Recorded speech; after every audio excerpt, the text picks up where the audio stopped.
हाँ दोस्तों, आप सभी लोगों का आपके अपने YouTube channel physics with concept पर तहे दिल से हार्दिक स्वागत और अभिनंदन है।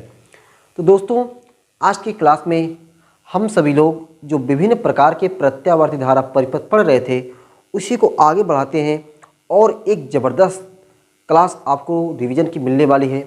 यहाँ पे आप सभी लोगों को 3 से लेकर के 5 नंबर के बीच में आपको एक ना एक क्वेश्चन हर हाल में फंसने का चांस रहेगा। ठीक है, आज की दोस्तों हम लोग क्लास में देखेंगे कि सी परिपथ क्या होता है। उसके बाद हमारा जो हम लोग पिछली क्लास में हमने आर परिपथ, एल परिपथ पढ़ा, आज हम लोग सी परिपथ पढ़ लेंगे। तब इन दोनों को मिला करके इसको मिलाएंगे, ये हमारा हो जाएगा एल आर परिपथ, इसको दोनों को मिलाएंगे एल सी परिपथ, इन दोनों को मिलाएंगे सी आर परिपथ और तीनों को मिला देंगे तो हो जाएगा हमारा एल सी आर परिपथ। इन सभी चीज़ों से आपका न्यूमेरिकल से लेकर के थ्योरी तक में आपका एक ना एक क्वेश्चन फंसने का हर हाल में चांस है। ठीक है, अच्छा, अब जब इस चीज़ को आप बढ़िया तरीके से एक बार बढ़िया समझ लीजिए। ठीक है, हमने बताया आपको एल परिपथ जल्दी नहीं पूछा जाता है, सी परिपथ जल्दी नहीं पूछा जाता है, आर परिपथ जल्दी नहीं पूछा जाता है। आपको जो पूछा जाता है ना, इन दो को मिला करके एल आर परिपथ, एल सी परिपथ, सी आर परिपथ और एल सी आर परिपथ। लेकिन इन दोनों वालों को या 3 वालों को आपको समझने के लिए ना, पहले आपको एल परिपथ क्या होता है, आर परिपथ क्या होता है, सी परिपथ क्या होता है, यानी इसका जो फार्मूला वोल्टेज का, करंट का, यानी दोनों में कौन अग्रगामी है कौन पश्चगामी है, ये चीज़ जब आप बढ़िया तरीके से समझ जाओगे ना एक बार, तो ये चीज़ें आप बिलीव नहीं कर पाओगे कितना आसान है और कितनी मैं आसान तरीके से आपको समझाने का प्रयास करूंगा। बस केवल मैं आपको बार बार बताना चाह रहा हूं कि इसका वोल्टेज का समीकरण कैसे आया, करंट का समीकरण कैसे आया, इन तीनों का, और इन तीनों को आपको बस सीखना है कैसे कैसे आया है। तैयार कौन सा करना है, तैयार ये वाला करना है। और आप लोग तैयार करना नहीं है, केवल देखते रहोगे, आपको देखते देखते तैयार हो जाएगा। ठीक है, और जब ये तैयार हो जाएगा तो आपका जितना न्यूमेरिकल बनता है इम्पॉर्टेंट उस न्यूमेरिकल को अगर हम लोग इसके बाद वाली क्लास में सीखेंगे। इसके बाद वाली क्लास में इकाई 4 से जितने भी न्यूमेरिकल हमारे बनते हैं इम्पॉर्टेंट उन सभी इंपॉर्टेंट न्यूमेरिकल को देखेंगे, तब आपको लगेगा कि हाँ, इकाई 4 का जो नंबर आएगा अब नंबर हमारे कब्जे में हो जाएगा। ठीक है, तो शुरू करते हैं इस क्लास को। और आज पहले हम लोग सी परिपथ देख लेते हैं, क्योंकि हमने पिछली क्लास में आर परिपथ और एल परिपथ सीखा हुआ था। आज पहले हम लोग सी परिपथ देख लेते हैं। सी परिपथ को देखने के बाद तब जाके हम लोग दोनों वाला, फिर तीनों वाला, उसके बाद हम लोग को औसत शक्ति निकालना है, उसके बाद हम लोगों को अनुनादी परिपथ देखना है। इसी क्लास में हम लोग ट्रांसफार्मर के बारे में भी सीख लेंगे। ठीक ना, ट्रांसफार्मर कैसे काम करता है, क्या करता है, क्या नहीं करता है, इन सभी के बारे में भी हम लोग इसी क्लास में आपको सिखा डालेंगे। ठीक है, चलो अब दोस्तों हम लोग देखते हैं सी परिपथ। तो सी परिपथ पता है सी परिपथ क्या होता है? देखो, ये सी मतलब होता है संधारित्र कैपेसिटर। जब एक संधारित्र हो और वह जुड़ा हो किससे, बाह्य वोल्टेज V बराबर V0 sine omega T, V बराबर V0 साइन ओमेगा टी, ये वोल्टेज है। इसी वोल्टेज से क्या जुड़ा हुआ है, एक कैपेसिटर, उसी को हम लोग बोलते हैं सी परिपथ। ठीक है, उसी को हम लोग क्या बोलते हैं, सी परिपथ बोलते हैं। और इस वोल्टेज के समीकरण से हम लोग क्या करते हैं, धारा का समीकरण निकालते हैं। वोल्टेज के समीकरण से हम लोग क्या करते हैं, धारा का, करंट का समीकरण निकालते हैं। और करंट का समीकरण निकालने के लिए आप कभी ना कभी संधारित्र वाले चैप्टर में पढ़े होंगे, क्यू प्रोपोर्शनल टू वी, ये जरूर पढ़े होंगे भाई आप लोग, क्यू प्रोपोर्शनल टू वी, या आप पढ़े होंगे क्यू बराबर सी वी। ठीक है, तो हम लोग डायरेक्ट लिखिए क्यू बराबर सी वी। कैसे आया क्यू बराबर सी वी, पहले से हम लोग पढ़ चुके हैं। सिंस क्यू बराबर क्या होता है, सी वी। अब यहीं वी का मनवा रख दें। देखो, जब वी का मनवा रखेंगे, सी वी का मनवा V0 sine omega T, we बराबर क्या है, V0 साइन ओमेगा टी। हमने क्या बताया कि हमको इस वोल्टेज के समीकरण से क्या चाहिए, करंट का समीकरण। अब करंट में हमें क्या मिला है, क्यू। जब अगर हमें क्यू मिल गया है, इस क्यू का टी के सापेक्ष अवकलन कर दें, इस क्यू का टी के सापेक्ष अवकलन कर दें तो क्या बन गया, D Q upon D T. और D Q upon D T क्या होता है, करंट होता है। मतलब हमें मिल जाएगा आई, और वही आई हमको चाहिए। इसका मतलब हुआ दोस्तों कि हम लोग ये जो बराबर किधर और बराबर किधर जो दोनों पक्ष हैं, दोनों पक्षों का टी के सापेक्ष अवकलन कर देते हैं। दोनों का कि टी के सापेक्ष क्या कर दें, अवकलन कर देते हैं। समझ में आ गया ना, अवकलन क्यों करते हैं, क्योंकि हमको D Q upon D T चाहिए। ले देखो, ये देखो टी के सापेक्ष का हो गया, अवकलन हो गया। इधर D upon D T C V zero sine omega T, C V zero sine omega T. D Q upon D T हमने कहा बताया, आई होता है, करंट होता है, धारा। ये देखो क्या हो गया हमारा, आई हो गया, आई हो गया बराबर। इसमें देखो हमने आपको पता नहीं कितनी बार बताया है, अगर नीचे देखो जो मतलब जिसके साथ डी लगा होता है वही हमारा क्या होता है, उसी के सापेक्ष अवकलन या समाकलन होता है। जिसके साथ डी लगा होता है उसी का वही समझो क्या, उसी के सापेक्ष हमें अवकलन या समाकलन करना होता है। तो यहाँ पे डी किसके साथ है, टी के साथ है, तो टी वाला पद हमारा वेरिएबल है, उसी का अवकलन या समाकलन होगा। तो यहाँ पे अवकलन हो रहा है, तो सी वी जीरो को बाहर याद हो। आओ जब भाई तुम्हारी इज्जत नहीं है घर में, क्या हो गया, D upon D T sine omega T. अब साइन ओमेगा टी का अवकलन पता होना चाहिए।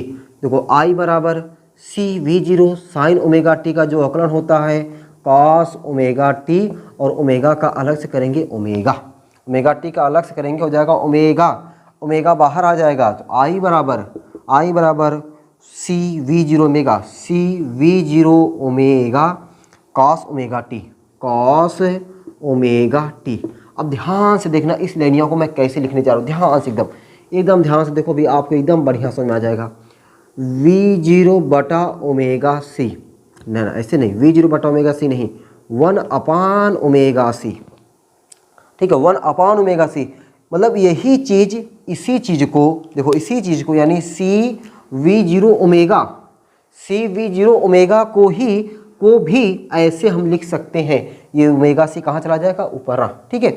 आगे क्या है, कास ओमेगा टी, और कास को हमको चेंज करना है साइन में, तो साइन क्या हो जाएगा भाई, sine 90 minus theta, cos theta होता है, साइन 90 माइनस थीटा।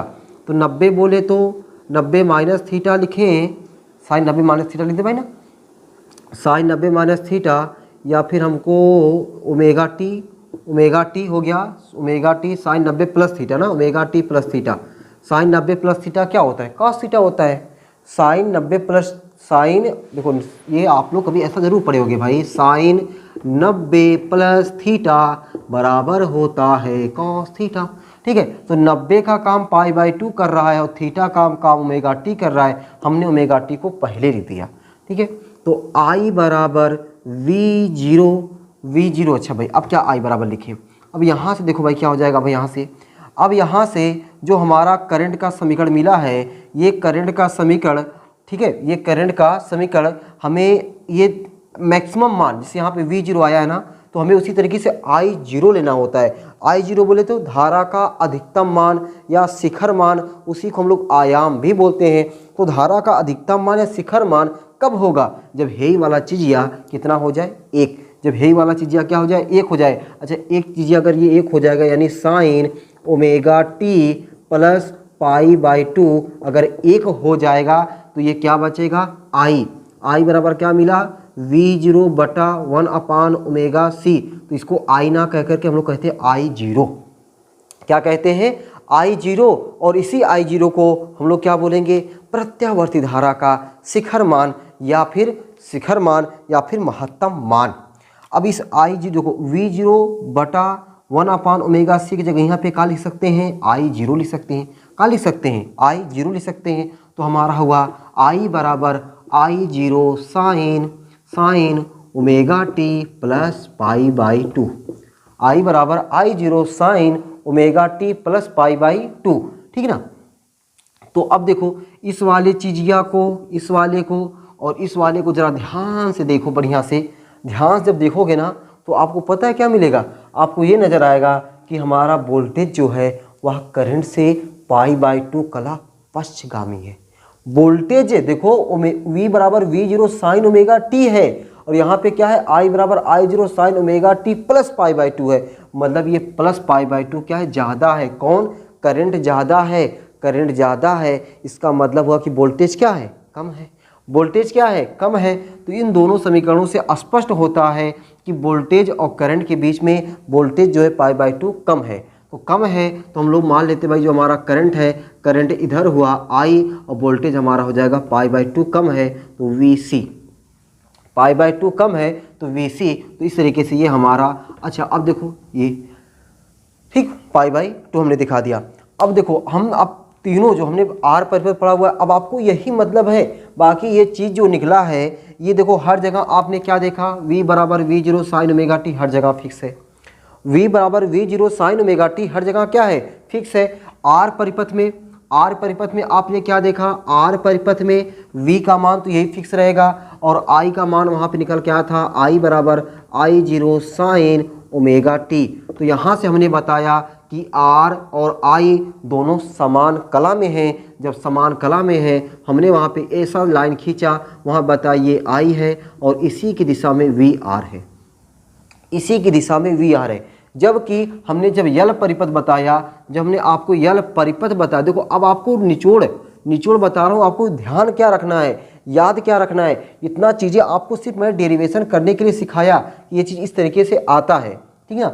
जबकि आपका जो यल परिपथ है, उस यल परिपथ में हमने बताया जो वोल्टेज का समीकरण VL बराबर आया था V0 sin ωt प्लस π/2 आया था और धारा का समीकरण I बराबर I0 sin ωt था, ठीक है। तो ये चीज़ें आपको ध्यान देना है। अब ये चीज़ें ध्यान अब देखो कैसे दोगे, अभी मैं जो ग्राफ बना दूंगा उस ग्राफ से आप अपने आप ध्यान हो जाएगा, अपने आप याद हो जाएगा। तो यल परिपथ में आपने क्या देखा था कि आपका धारा इधर हो गया और ये आपका इधर हुआ, इसको हमने कहा VL। अब अगर हम लोग तीनों को साथ देखें जो हमने अभी तक पढ़ा हुआ है, इसको मैं एक बार साइड हो जा रहा हूँ, इसमें जो आपको समझना बूझना हो उसको एक बार समझ बूझ लें कि आपका ये डेरिवेशन कैसे हुआ है, ठीक है। ये डेरिवेशन कैसे हुआ है, उम्मीद है कि ये डेरिवेशन आपको समझ में तो आ गया होगा। जब इतना डेरिवेशन समझ में आया तो क्या डेरिवेशन आपको याद रखना है, नहीं, डेरिवेशन आपको नहीं याद रखना है। तो इन तीनों से यानी LCR से आपको निचोड़ क्या याद रखना है, L हमने पहले आपको R बताया, फिर हमने आपको L बताया, फिर हमने C बताया। तो आप L, C और R परिपथ में निचोड़ मिला जुला करके याद क्या रखना है, आपको ये याद रखना है कि आपका VR इधर रहेगा, VC इधर VL इधर रहेगा और VC इधर रहेगा, बस ये ध्यान रखना है। सोचो ज़रा, हमने इतनी देर तक जो कहानी आपको सुनाई है उस कहानी में आपको सिर्फ और सिर्फ ये ध्यान रखना है। अगर दोस्तों ये आपको ध्यान रखना है और ये आपको याद है, जितनी चीज़ें मैं आपको 2-2 वाला और 3 वाला जितनी भी चीज़ें बताऊंगा आपको अपने आप समझ में आना है, ठीक है। जितनी चीज़ें बताए सबको इग्नोर करना है और मैं आपको बता दे रहा हूँ आपको याद क्या करना है, ठीक है। इसमें अब देखो यहाँ पे जब R आपको पता इधर है तो VR आप डायरेक्ट लिख सकते हो, VR बराबर V0 sin ωt। ये यल ऊपर है, ऊपर बोले तो प्लस होता है, जब प्लस होता है तो VL बराबर लिख सकते हो V0 sin ωt प्लस π/2। ये C नीचे है, नीचे मतलब माइनस हो गया, तो VC बराबर V0 sin ωt माइनस π/2। यही आपको लिखने आना चाहिए और लिखने के लिए हमने तरीका बता दिया कि इस तरीके से अगर आपको याद है तो आप इसको लिख सकते हो। और यही सिर्फ आपको ज़रूरत है, सिर्फ और सिर्फ आपको इसी की ज़रूरत है। L परिपथ हो, R परिपथ हो, C परिपथ हो, आपको इतना चीज़ें आपको ध्यान देना है, ठीक है। उसके बाद आपको L परिपथ और C परिपथ में क्या ध्यान देना है, L परिपथ और C परिपथ में और क्या ध्यान देना है, कोई फार्मूला एकदम फार्मूला देखो क्या आपको याद होना चाहिए, जो आपसे परिभाषा भी पूछ लेता है कभी कभी और वहाँ से आपको मात्रक बीमा भी पूछ लेता है, साथ ही साथ आपको वहाँ से न्यूमेरिकल भी पूछ लेता है। देखो L परिपथ आपने जब पढ़ा, L परिपथ जब आपने पढ़ा तो L परिपथ हमने क्या बताया कि V0/I0 बराबर हमने क्या माना XL। XL को हम लोग क्या बोलते हैं, प्रेरण प्रतिघात। ये भाई आपको याद होना चाहिए कि प्रेरण प्रतिघात किसे कहते हैं, ठीक ना। प्रेरण प्रतिघात किसे कहते हैं, तो प्रेरण प्रतिघात जो आपका है V0 और I0 का जो अनुपात है वही क्या आपका प्रेरण प्रतिघात है। प्रेरण प्रतिघात का मात्रा क्या होता है, विभवांतर धारा का अनुपात, ये प्रकार का प्रतिरोध है। यहाँ पे जो प्रतिरोध होता है उस प्रतिरोध को हम लोग प्रतिरोध ना कह करके प्रेरण प्रतिघात कहते हैं और इसका मात्रक ओम होता है, ठीक है, ओम होता है। हम आपको XL का फार्मूला बताए हैं, XL बराबर होता है ओमेगा L, ओमेगा की जगह पे 2πf × L। ये आपको फार्मूला याद होना चाहिए, इस फार्मूले पे हम लोग न्यूमेरिकल लगाएंगे। XL बराबर ओमेगा L की ओमेगा जगह पे 2πf और × L हो गया, इस पे हम लोग न्यूमेरिकल को टपकाने वाले हैं, न्यूमेरिकल को लगाने वाले हैं। इसके बाद हमने आपको ये यल परिपथ हो गया। हमने आपको सी परिपथ में देखो, सी परिपथ में क्या बताया कि जो आपका I0 है, I0 बराबर अभी हमने क्या निकाला था, I0 बराबर V0 बटे 1/ओमेगा सी। तो यहाँ से अगर हम निकालें V0 बटा I0, V0 बटा I0 बराबर आप कहोगे 1/ओमेगा सी हो जाएगा। तो V0 बटा I0 क्या होता है, प्रतिरोध है। तो यहाँ पे प्रतिरोध ना कह करके हम लोग धारती प्रतिघात कहते हैं और उसको XC से लिखते हैं। V0 बटा I0 जो है उसको प्रतिरोध ना कह करके क्या कहेंगे, धारती प्रतिघात कहते हैं और उसको XC से लिखते हैं। XC बराबर होता है 1/ओमेगा सी। ठीक है, ये चीज़ आपको याद हो जाएगा। ओमेगा की जगह पे आप 2πf लिख सकते हो, 1/2πf इंटू सी, 1/2πf इंटू सी। तो इस तरीके से ये आपका जो है क्या बन जाता है, फार्मूला बन जाता है। तो आपको XL बराबर ओमेगा यल बराबर 2πf ये याद रखना है। XC बराबर 1/ओमेगा सी, ओमेगा की जगह पे 2πf तो बराबर आपको अपने में आप याद हो जाएगा 2πf, बस याद रखना है। XL बराबर ओमेगा यल, XC बराबर 1/ओमेगा सी। ये चीज़ आपको बार बार मिलेगा। ठीक है, ये आपका XC और XL ध्यान रखना है और ये तीनों आपका वोल्टेज का समीकरण याद रखना है। ये वोल्टेज का समीकरण आपको यहाँ से याद हो जाएगा आसानी तरीके से। तो मिला जुला के जितनी अभी मैंने कहानी बताई उस सिर्फ कहानी में आपको 2 मिनट याद रखना है और 2 मिनट में आपको ये फिगर वाला और ये आपका XL और XC, बस और कुछ नहीं याद रखना है। ठीक है, जितनी भी चीज़ें हैं आपको सबको छोड़ करके इतना चीज़ याद रखोगे, अब जाके देखोगे जो हम 2-2 वाला है ना कितना आसानी से आपको समझ में आता है। ठीक है, चलो अब 2-2 वाला शुरू करते हैं भाई। पहले हम लोग क्या देखते हैं, CL परिपथ या LC परिपथ देख रहे थे ना, LC परिपथ या CR परिपथ कोई भी देखे भाई, 2-2 वाला हमको देखना है। अब 2-2 वाला हम लोग देखते हैं और आप देखोगे अभी आपको कितना आसान लगने वाला है। ठीक ना, चलो भाई हम लोग अब लेते हैं, हमने R पढ़ा, हमने L पढ़ा, हमने C पढ़ा, अब LR परिपथ लेते हैं। पहला क्या लेते हैं, LR परिपथ। पहले हमने आपको R परिपथ के बारे में बताया, फिर हमने आपको L परिपथ के बारे में बताया, फिर हमने आपको C परिपथ के बारे में बताया। ये तीनों चीज़ों से क्या याद रखना हमने वो आपको बताया। अब यहाँ से हम लोग LR परिपथ देखते हैं। अब LR परिपथ आपके एग्जाम में आता है, LR परिपथ आपके एग्जाम में आता है। तो एग्जाम में आता है भाई, आपको कहेगा LR परिपथ के लिए आप प्रतिबाधा का सूत्र प्राप्त कीजिए। LR परिपथ के लिए प्रतिबाधा का सूत्र प्राप्त कीजिए। अब वो सूत्र कैसे प्राप्त किया जाएगा वही हम लोग यहाँ पे देखने जा रहे हैं। तो पहले L है, L बोले तो प्रेरकत्व, ये देखो ये प्रेरकत्व का मात्रक क्या होता है, हेनरी। ठीक है, R बोले तो प्रतिरोध का मात्रक क्या होता है, ओम होता है। ठीक, ये L और R किससे जुड़े हैं, बाह्य वोल्टेज का समीकरण पता है ना, V बराबर V0 साइन ओमेगा टी। बाह्य वोल्टेज V बराबर V0 साइन ओमेगा टी, ये बाह्य वोल्टेज का समीकरण है। इस बाह्य वोल्टेज का सिंबल ये है और बाह्य वोल्टेज यानी AC प्रत्यावर्ती वोल्टेज। और जुड़ा कौन कौन है, L और R। जुड़ा कौन कौन है, L और R। ठीक है, तो L और R जुड़े हैं तो आप तो L और R का समीकरण निकालना जान जाओगे ना, कैसे वोल्टेज का जो L R का वोल्टेज और VR का वोल्टेज का समीकरण कैसे आएगा वो देखो हमने कैसे बताया था। अभी याद करने को आपको हमने बताया कि इधर आप जानते हैं VR होता है, इधर आपका क्या होता है बोल दिया करो, VL होता है, इधर आपका क्या होता है, VC होता है। ये आपको अच्छे से पता है। अब अगर अच्छे से पता है तो आपको पता भाई इधर है तो कोई कोण नहीं है, इधर है तो ऊपर है प्लस हो जाएगा, नीचे है तो माइनस हो जाएगा। बस यहीं से आपको समीकरण यहाँ पे लिखना है। कौन कौन सा समीकरण लिखेंगे, R है, L है, तो पहले हम लोग VR लिख देते हैं। VR बराबर V0 sine omega T, sine omega T समीकरण एक मान लेते हैं। VL बराबर क्या हो जाएगा, V0 sine omega T plus pi by 2। ठीक है, समीकरण नंबर 2। बताओ भाई इतना आसान हुआ कि नहीं, आसान कहाँ से हुआ, आसान यहाँ से हुआ। और यहाँ चीज़ें आसान क्यों हुई, क्योंकि अभी हमने L परिपथ, R परिपथ, C परिपथ अलग से पढ़ा, तब जाके हमें को आसान हुआ। ठीक है, तो यहाँ से आपको ये समीकरण बनाने आ गया। अब जब समीकरण बनाने आ गया है तो अब इस पर हम ध्यान देंगे, इस पे ध्यान देंगे। तो इन दोनों को ध्यान से देखने पर यानी VR और VL का वोल्टेज का समीकरण ध्यान से देखने पर हमको क्या मिलता है कि जो VL है VR से, जो VL है वह VR से पाई बाई 2 कला अग्रगामी है। जो VL है वह वी आर से π/2 कला क्या है, अग्रगामी है। कौन अग्रगामी है, वी एल अग्रगामी है। जब वी एल अग्रगामी है तो वी एल ऊपर हो जाएगा और वी आर इधर हो जाएगा, इधर हो गया आपका वी आर, इधर हो गया आपका वी एल। अब इन दोनों वी एल और वी आर का जो परिणामी होगा वह इनके बीचवाम कहीं हो जाएगा, ये बीचवाम हो गया परिणामी वी, और इनके बीच का कोणवा कितना है, 90 डिग्री। अब यहाँ से परिणामी जो वोल्टेज जब मिल गया है, परिणामी वोल्टेज जब मिल जाएगा, वहाँ से हम लोग प्रतिबाधा का सूत्र निकालेंगे।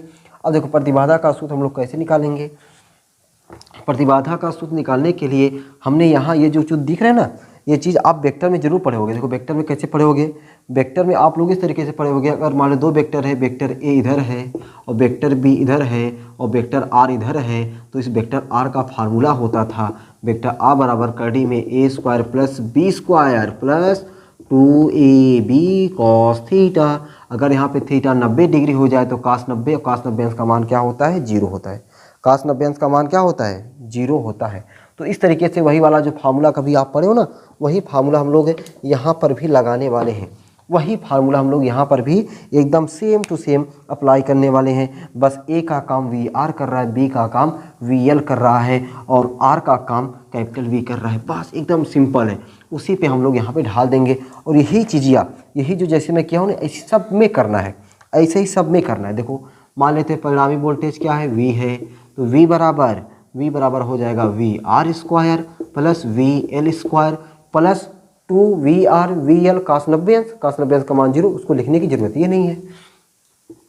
v बराबर क्या होता है, ओम का नियम लगाओ, v बराबर क्या होता है, आई आर। तो यहाँ पे वी आर है तो वी आर की जगह पर हम लिख सकते हैं आई आर।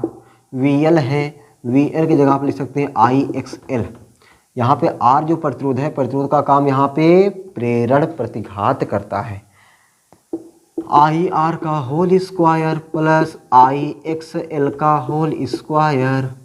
v बराबर दोनों में, यहाँ भी आई स्क्वायर, यहाँ भी आई स्क्वायर, दोनों में आई स्क्वायर अंदर कॉमन है, बाहर आएगा तो आई हो जाएगा करड़ी में R square plus X L square. v बटा आई बराबर करड़ी में R square plus X L square. v बटा आई जो प्रतिरोध काम करेगा, तो प्रतिरोध ना कह करके यहाँ पे प्रतिबाधा कहते हैं। v बटा आई को परिपथ का प्रतिरोध ना कहकर परिपथ की प्रतिबाधा कहते हैं और उसको बड़का जेड से लिखते हैं। बड़का जेड बराबर करड़िया में R square plus X L square. XL का फार्मूला हमने बताया कि याद कर लेना, एक्सएल बराबर होता है ओमेगा एल। एक्सएल की जगह पे ओमेगा एल लिख देंगे तो जेड बराबर करने में R square plus omega L का होल स्क्वायर। अब आपके लिए ये फार्मूला भी इम्पॉर्टेंट है और आपके लिए ये वाला भी फार्मूला इम्पॉर्टेंट है, न्यूमेरिकल की दृष्टि से भी और ये थ्योरी की दृष्टि से भी। ठीक है, कितना आसान है निकालना। आपको बता रहा हूँ, कुछ भी चीज़ें एकदम 1% नहीं याद रखनी है, बस केवल समझना है। वही वाला जो हमने 3 बताया, वी आर, वी एल और वी सी, और कुछ नहीं करना। सिंपल सा डेरिवेशन है, एक आध दो बार डेरिवेशन कर लोगे आपको खुद इतनी पकड़ हो जाएगी इस पर कि इसको कुछ है ही नहीं है। ये डेरिवेशन डराने वाला 1%, इसके अंदर 1% कुछ है ही नहीं है डराने वाला। चलो अच्छा, अब देखो अगर मान लो झुकाव पूछ ले आपसे कि जो परिणामी वोल्टेज है, इस परिणामी वोल्टेज का झुकाव क्या है। मान लेते जो परिणामी वोल्टेज है उसका इस क्षैतिज के साथ झुकाव क्या है, फाई है। तो हम लोग यहाँ पे निकाल लें tan फाई, इसको मैं मिटा देता हूँ। tan फाई, tan बराबर क्या होता है, लंब बटे आधार। तो आप इस पे एक ऐसे डाल दोगे तो अगर ये वी एल है तो ये भी क्या होगा, वी एल ही होगा। तो tan फाई, tan बराबर क्या होता है, लंब बटे आधार। लंब की जगह पे वी एल, आधार की जगह पे वी आर, आधार की जगह पे वी आर। तो tan फाई वी एल की जगह पे आई एक्स एल। अभी देखो यहाँ पे लिखा वी एल जगह पे आई एक्स एल, वी आर की जगह पे आई आर। सब चीज़ एकदम आसान है। आर आई से कट गया। tan फाई बराबर एक्स एल की जगह पे हमने क्या बताया, ओमेगा एल बटा आर। बस हो गया, tan फाई हमने निकाल लिया, झुकाव निकाल लिया हमने। इसी तरीके से अब हम लोग जैसे यहाँ पे क्या निकाले हैं, एल आर परिपथ लिए हैं। अब क्या ले लेते हैं हम लोग, एल सी परिपथ ले लें या फिर हम लोग आर सी परिपथ ले लेते पहले। ठीक है, आर सी परिपथ या सी आर परिपथ, सी आर परिपथ लेते हैं। क्या लेते हैं हम लोग, सी आर परिपथ। ठीक है भाई, मैं साइड हो गया हूँ। देखो यहाँ पे शब्द मैं लिख नहीं रहा हूँ, बस शब्द मैं बोल दे रहा हूँ मुँह से। आपको शब्द के पीछे नहीं पढ़ना है, पीछे किसके पढ़ना है, इस डेरिवेशन के, इसको कैसे कैसे दिखाया गया, कैसे कैसे बताया गया, उसके पीछे पढ़ना है। जहाँ पे कहीं दिक्कत हो रही है उसको समझने का प्रयास करना है, बाकी शब्द को यहाँ पे रट्टा नहीं मारना है, वो शब्द अपने आप समझ जाओगे। ठीक है, चलो हम लोग क्या लेते हैं भाई, हम लोग सी आर परिपथ लेते हैं। क्या लेते हैं, सी आर परिपथ लेते हैं। अभी देखोगे आप सेम सी आर परिपथ भी आपको इसी टाइप का मिलने वाला है। और एक अगर आपने बढ़िया से देख लेंगे, ठीक ना, आपने एक देखा बढ़िया से, अब इसको देखोगे आपको अंदर खुद आएगा कि इसको मैं अपने मन से खुद करूं। ठीक है, अपने मन से खुद करूं, वीडियो को क्या देखूं, अपने मन से मैं खुद इसको करूं, ये आपके अंदर आएगा सी आर परिपथ। ठीक है, सी आर परिपथ। अब सी आर परिपथ देखो क्या हो जाएगा, वह प्रत्यावर्ती धारा परिपथ जिसमें एक संधारित्र सी और प्रतिरोध आर बाह्य वोल्टेज V बराबर V0 साइन ओमेगा टी के साथ श्रेणी क्रम में जुड़ा हो, सी आर परिपथ कहलाता है। बताओ ये सब कोई चीज़ लिखने वाली चीज़ है, ये सब चीज़ है आपको कोई लिखने वाली चीज़ एकदम नहीं। प्रत्यावर्ती वोल्टेज का समीकरण होता है V बराबर V0 साइन ओमेगा टी। ठीक है, ठीक है ना, एकदम ठीक है। हमने क्या बताया, वह प्रत्यावर्ती धारा परिपथ जिसमें संधारित्र C और प्रतिरोध R बाह्य वोल्टेज V बराबर V0 साइन ओमेगा टी के साथ कौन से क्रम में जुड़े हों, श्रेणी क्रम में जुड़े हों, कौन सा परिपथ कहलाता है, सी आर परिपथ कहलाता है। ठीक है, चलो अब यहाँ से अपने को पता है क्या करना है, हमने बताया जो ट्रिक, उस ट्रिक को अप्लाई करना बार बार। देखो इसको मैं बार बार बता रहा हूँ, इसको मैं बार बार बता रहा हूँ, क्यों, क्योंकि भाई ये वो चीज़ है जहाँ से आप बिना याद किए आप सबका समीकरण लिख सकते हो। बिना याद किए आप वोल्टेज का VL का समीकरण लिख सकते हो, VR का समीकरण लिख सकते हो, VC का समीकरण लिख सकते हो। यहाँ पे किसकी किसकी ज़रूरत है, C और R की। R इधर है, हमने बताया कुछ नहीं जुड़ेगा, डायरेक्ट ओमेगा टी। तो VR बराबर का हो जाएगा, बोलो भैया, V0 साइन ओमेगा टी। समीकरण वाइक मान ले। VC का C है ना, VC निचवा है, निचवा मतलब माइनस हो जाएगा, V0 sine omega T minus pi by 2। इसको हमने कहा समीकरण नंबर 2। बताओ समीकरण बनाने में कौन दिक्कत हुआ, कोई दिक्कत हुआ समीकरण बनाने में? आप कहोगे नो सर, नो प्रॉब्लम, कोई प्रॉब्लम हो ही नहीं रहा है, समीकरण बनाना तो बहुत आसान हो गया है। क्यों? क्योंकि हमने आपको ये सिखा दिया है और इसके माध्यम से समीकरण बनाना आपके लिए चुटकियों का खेल हो गया है। अब यहाँ से देखो, अब यहाँ से देखोगे ध्यान से कि आप कौन सा, यानी VR ज़्यादा है कि VC ज़्यादा है, तो आप तुरंत कह दोगे कि VR ज़्यादा है। कौन है? VR ज़्यादा है और VC क्या है, कम है। तो VR ज़्यादा है, तो अब ऐसा नहीं ज़्यादा है मतलब ऊपर, देखो VC कम है, कम मतलब नीचे वाला, कम मतलब नीचे वाला, इसको VR देखो हमेशा फिक्स है, हमेशा VR इधर फिक्स है, तो ये VR हो गया, इधर आपका VC हो गया। ठीक है, इनके बीच में योग कोणवा कितना है, π/2 हो गया। इनका दोनों का हमें क्या निकालना है, परिणामी निकालना है। मान लेते हैं इनका परिणामी का है V है, इनका परिणामी का है V है, तो V बराबर का होगा परिणामी, V बराबर का होगा परिणामी। अभी हमने बताया a² + b² + 2ab cos theta, तो a का काम कर रहा है VR² + VC² + 2VR VC cos 90 अंश लिखने इसका जरूरत है, क्योंकि cos 90 अंश का मान 0 होता है। ठीक है, मजा आ रहा ना। VR जगह पे IR, VR जगह पे IR, VC जगह पे IXC, VR की जगह पे IR, VC जगह पे IXC। XC का है प्रेरण प्रतिघात है, XL क्या है, हमने उल्टा बोला, XC क्या है, धारती प्रतिघात है, XL क्या है, प्रेरण प्रतिघात है। ठीक ना, प्रेरण प्रतिघात का फार्मूला XL बराबर ω/L, XC बराबर 1/ω/c। मैं पता ये चीज़ें बार बार क्यों बोला हूँ, ताकि आपको सुनते सुनते याद हो। ठीक है, इसको रटना ना मारना पड़े, इसको सुनते सुनते जितनी बार सुनोगे उतनी बार आपको एकदम बढ़िया तरीके से याद होता जाएगा। ठीक है, दोनों में क्या कॉमन है, I² कॉमन है, बाहरवां आएगा I हो जाएगा, जब बाहरवां आएगा I हो जाएगा, इसको मैं मिटा दूँ, रहने दो भाई, रहने देता हूँ ना। चलो, तो जब बाहरवां आ जाएगा I हो जाएगा, तो डायरेक्ट में नीचे भेज दिया V/I बराबर करड़ी में यहाँ क्या बचा R², यहाँ क्या बचा R² प्लस यहाँ क्या बचेगा XC²। V/I क्या होता है, R होता है, लेकिन R यहाँ पे नहीं कहते, जब दो वाला होता है ना वहाँ पे प्रतिबाधा कहते हैं। क्या कहते हैं, प्रतिबाधा कहते हैं। और प्रतिबाधा का मात्रक क्या होता है, ओम होता है। ठीक है, और प्रतिबाधा का सिंबल क्या होता है, Z होता है। ये देखो Z हो गया, Z बराबर करड़ी में R² प्लस XC बराबर 1/ω/c का होल स्क्वायर। अभी हमने बताया कि XC बराबर होता है 1/ω/c। ठीक है, चलो बस फॉर्मूला बन गया। प्रतिबाधा का सूत्र आ गया कितनी लाइन में, 1 2 3 4 5 6 लाइन में। ठीक है, 6 लाइन में आपका प्रतिबाधा का सूत्र आ गया। tan फाई निकाल दें, एकदम निकाल देते हैं। tan फाई मान लेते हैं, ये वाला हमारा कुड़वा क्या है, फाई है। जब ये वाला फाई है तो इस फाई को निकालने के लिए इस पर एक है इसे लंब डाल देते हैं। लंब डाल देंगे, है VC है तो ये भी क्या हो जाएगा, VC हो जाएगा। अगर ये फाई है तो ये लंब हुआ, है आधार हुआ, है कड़ हो गया। ठीक है, ये लंब हुआ, ये आधार हुआ, ये कड़ हुआ कि नहीं, एकदम कड़ हुआ।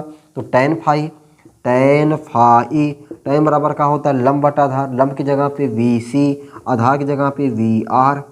ठीक है, तो यहाँ पे tan फाई बराबर देखो क्या हो जाएगा, VC बराबर देखो, VC बराबर में क्या लिखा, IXC। VC बराबर IXC, VR बराबर IR। बताओ I चल बसे। ठीक है, तो tan फाई बराबर XC अभी एक बार लिख देगा, ये देखो हमने क्या लिख दिया, XC बटा R। तो XC बराबर होता है ना 1/ωc, निचवा 1/R। तो tan फाई बराबर 1/ωcR, 1/ωcR। लो देखो कितना गजब तरीके से हमने आपको बता दिया। उम्मीद है कि आप सभी लोग इसका आनंद ले रहे होंगे और जो डर है वह डर काफ़ी खत्म हो रहा होगा। यह आपको बोझ नहीं बना होगा कि हमें प्रत्यावर्ती धारा जो चैप्टर जो टफ लगता है वह टफ था, लेकिन आप इस तरीके से पढ़ रहे हो कि वह चीज़ें आपके लिए आसान हो गई हैं।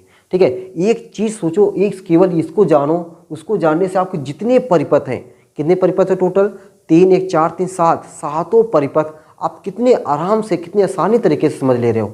ठीक है, आपको 1% भी आपको याद चीज़ें नहीं करनी पड़ रही है। ठीक है, बस केवल ये चीज़ आप ध्यान दो। इसको ध्यान देने से आप समीकरण बना लेते हो। जब समीकरण बना लेते हो तब आपको पता चल जाता है कौन अग्रगामी है कौन पश्चगामी है। तब आप ये सिंबल बना, ये फिगर बना लेते हो। इस फिगर के माध्यम से आप जो है प्रतिबाधा का सूत्र निकाल लेते हो और tan फाई का भी सूत्र निकाल लेते हो। ठीक है, चलो एक और देख लेते हैं। अब देखो CR हो गया ना, CR हो गया। अब क्या ले लें, LC परिपथ ना, LC परिपथ लेते भाई। ठीक है, इसको मिला उड़ा देना एकदम इसी तरह। फिर देखो LC मिलेगा, फिर उसी तरीके एकदम LCR। कितने लोग पता है ना LCR नमूआ सुन के डरते हैं। ठीक है, कहते रही LCR परिपथ तो बहुत टफ है। ठीक है, लेकिन अभी आप देखोगे जैसे अब मैंने देखो, इसीलिए मैंने एक भी परिपथ छोड़ा नहीं, ताकि आपको जितने परिपथ हो मैं उसको सब बताऊँ, ताकि आपको जो डर है ना वो लगे कि हाँ कौन सा आपको परिपथ ज़्यादा डर लग रहा, बताओ भाई। अब हमने आपको कई बार बताया L परिपथ, C परिपथ, R परिपथ अलग से नहीं पूछता है। उनको अगर आप कैसे फार्मूला बना है मैंने उसको बताया है। ठीक है ना, ये डायरेक्ट नहीं कि यहाँ देखो VL इतना होता है, ऐसे नहीं। कैसे VL इतना हुआ ये हमने बताया, कैसे VC इतना हुआ ये हमने बताया। वो चीज़ें हो सकता है थोड़ा सा टफ हो, लेकिन वो आप कभी एग्जाम में आता भी नहीं है। अब हम लोग क्या देख लेते हैं, LC परिपथ। अब LC परिपथ मतलब L मतलब प्रेरकत्व, ये देखो ये प्रेरकत्व है। ठीक है, C बोले संधारित, ये संधारित है। ये दोनों श्रेणी क्रम में जुड़े हैं किससे, बाह्य वोल्टेज का समीकरण का होता है V बराबर V0 साइन ओमेगा t। ठीक है, जो L में धारा जाएगा वही C में धारा जाएगा, इसीलिए कहा जाता है कि दोनों श्रेणी क्रम में जुड़े हैं। ठीक है, चलो अब बताओ भाई समीकरण हमें लिखना है। समीकरण लिखने के लिए हमने क्या बताया कि VR इधर, ऊपर कौन, ऊपर बताओगे सर VL होता है, नीचवा कौन होता है, VC होता है। ठीक है, हमें L और C लिखना है। अब L डायरेक्ट लिख लोगे ना, VL डायरेक्ट हो जाएगा क्या, V बराबर V0 sine omega t plus π/2। Plus क्यों हुआ, क्योंकि ऊपर है। VC वाला क्या हो जाएगा, VC बराबर हो जाएगा V0 sine omega t minus π/2। Minus क्यों हुआ, क्योंकि नीचे है। ठीक, अब यहाँ से आपको VL और VC में कितना कला लग रहा है, मतलब दोनों में कितने कलाओं का अंतर है। देखो जरा, VL ऊपर VC नीचे, देखो VL ऊपर VC नीचे, ये कोणवा कितना बना, पाई बना। डायरेक्ट बताओ कोण कितना बना, पाई बना। इसका मतलब जो VL है वह पाई कला अग्रगामी है और VC जो है वह पाई कला पश्चगामी है। VL पाई कला अग्रगामी है और VC पाई कला पश्चगामी है। तो भाई अब बताओ यहाँ से हमारा समीकरण एकदम बन जाएगा कि नहीं। ये देखो कैसे बनेगा, देखो जरा, देखो भाई ये हमने कैसे बना दिया। ये हमारा हो गया VL, ठीक है, ये वाला हमारा क्या हो गया VR। हालांकि ज़रूरत नहीं है VR की, फिर मैं वैसे केवल लगा दिया, ठीक है, ताकि अच्छा लगे। ये हमारा हो गया VC, वही वाला फिर बन गया। ठीक है, ये आप इसको हटा सकते हो, लेकिन हमने इससे लगा दिया। अगर वी आर नहीं लिखना चाहते हो आई लिख दो, ठीक है, आई लिख सकते हो।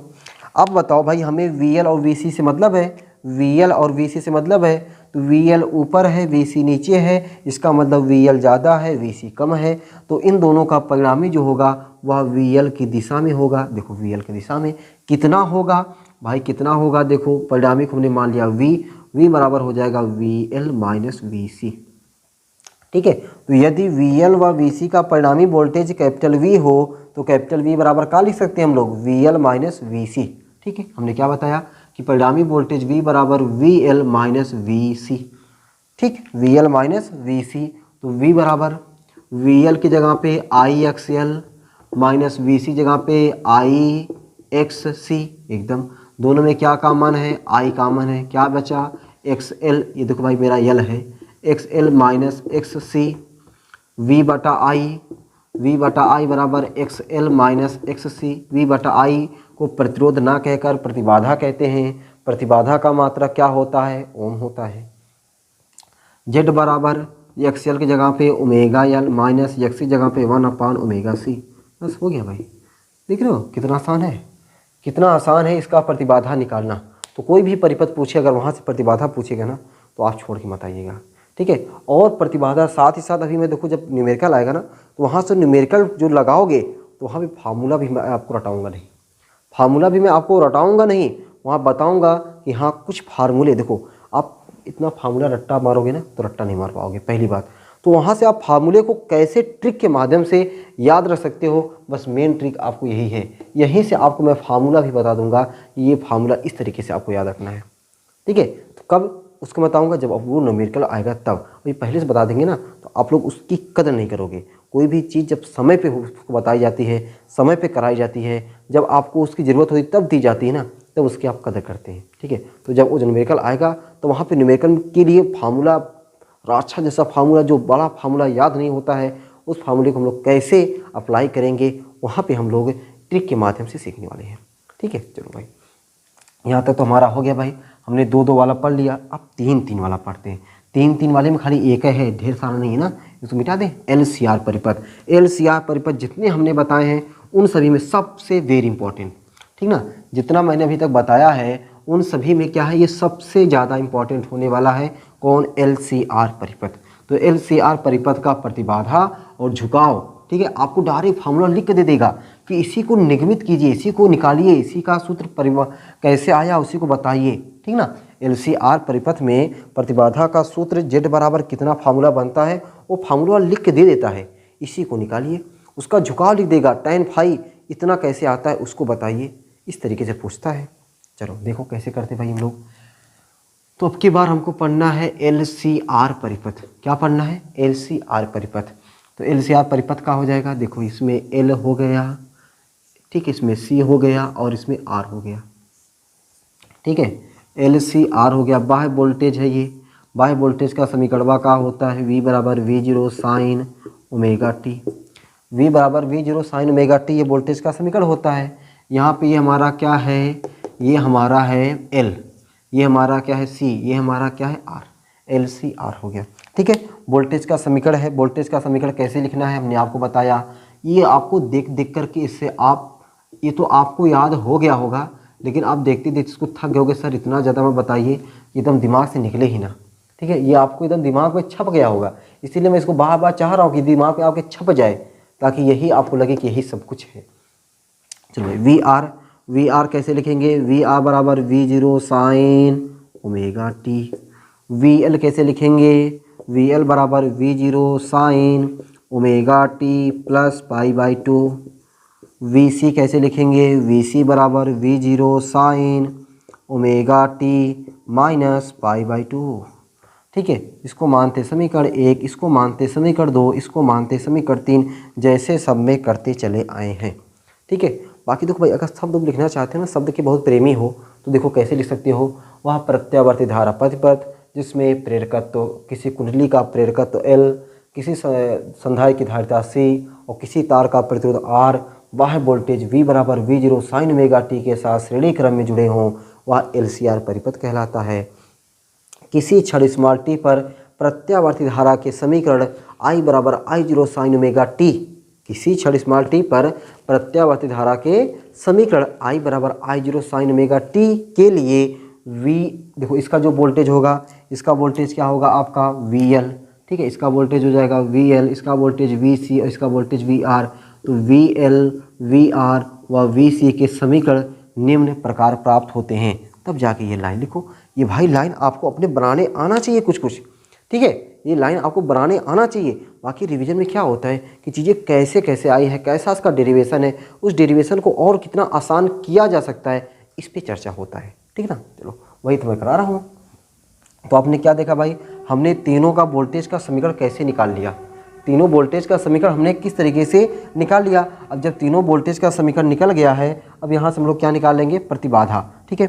अब देखो प्रतिबाधा निकालने के लिए से पहले हम आपको कुछ बताना चाहते हैं भाई, यही फिगर फिर हमको बनाना है, तो ये फिगर हम दोबारा का बनाए, ठीक ना। भाई आपकी बार तीनों है, तीनों बन गया है। अब बताओ VL और VC का, अभी इससे पहले आया था VL और VC का जो परिणामी था, वह परिणामी हमने बताया कि V की दिशा में, और V की दिशा में हो गया, और V की दिशा में जो परिणामी होगा उसका मान होगा V बराबर VL माइनस VC, ठीक। अब आपको ध्यान देना है केवल इस वाले तीर पर और इस वाले तीर पर। अब बताओ इस टाइप का अगर इन दोनों का परिणामी हम लोग मान लेते हैं क्या, इसको मैं मान लेता हूँ V डैश ना, इन दोनों का परिणामी क्या मान लेते हैं V। तो जो परिणामी V आया है वह V बराबर करड़ी में ये VL माइनस VC का होल स्क्वायर प्लस ये VR स्क्वायर होगा कि नहीं। या तो अगर यहाँ पे थोड़ा सा भी दिक्कत हो रही हो तो मैं इस दिक्कत को और आसान करने का प्रयास करता हूँ। वहाँ पे हम लोग पहले क्या लिख दें, यदि इनका यानी V डैश और VR का परिणामी V हो तो V बराबर हो जाएगा आपका V dash square plus VR square plus 2V dash VR कास 90 अंश लिखने की कोई ज़रूरत नहीं है, क्योंकि कास 90 अंश का मान 0 हो जाता है। V बराबर हो जाएगा दोस्तों V डैश जगह पे VL माइनस VC का whole square plus VR square. V बराबर हो जाएगा करड़ी में VL की जगह पे IXL माइनस VC जगह पे IXC का होल स्क्वायर प्लस VR जगह पे IR का होल स्क्वायर, ठीक है, IR का होल स्क्वायर। V बराबर करड़ी में इधर देखो, इसमें भी I स्क्वायर कॉमन हुआ, यहाँ पे I स्क्वायर है तो यहाँ भी I स्क्वायर कॉमन, यहाँ भी I स्क्वायर कॉमन, बाहर ले लेंगे केवल I आ जाएगा, ठीक है।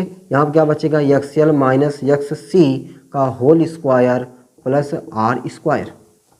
V बटा I भेज देते हैं तो V बटा I बराबर करड़ी में XL माइनस XC का whole square plus R square.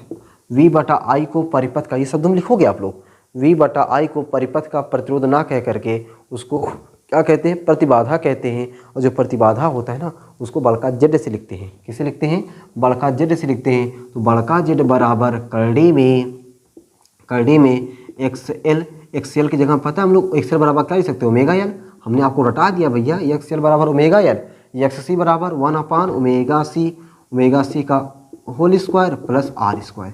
तो ये फार्मूला आपको डायरेक्ट लिख के देगा कि सिद्ध कीजिए कि Z बराबर x omega L minus 1 omega C का whole square plus R square.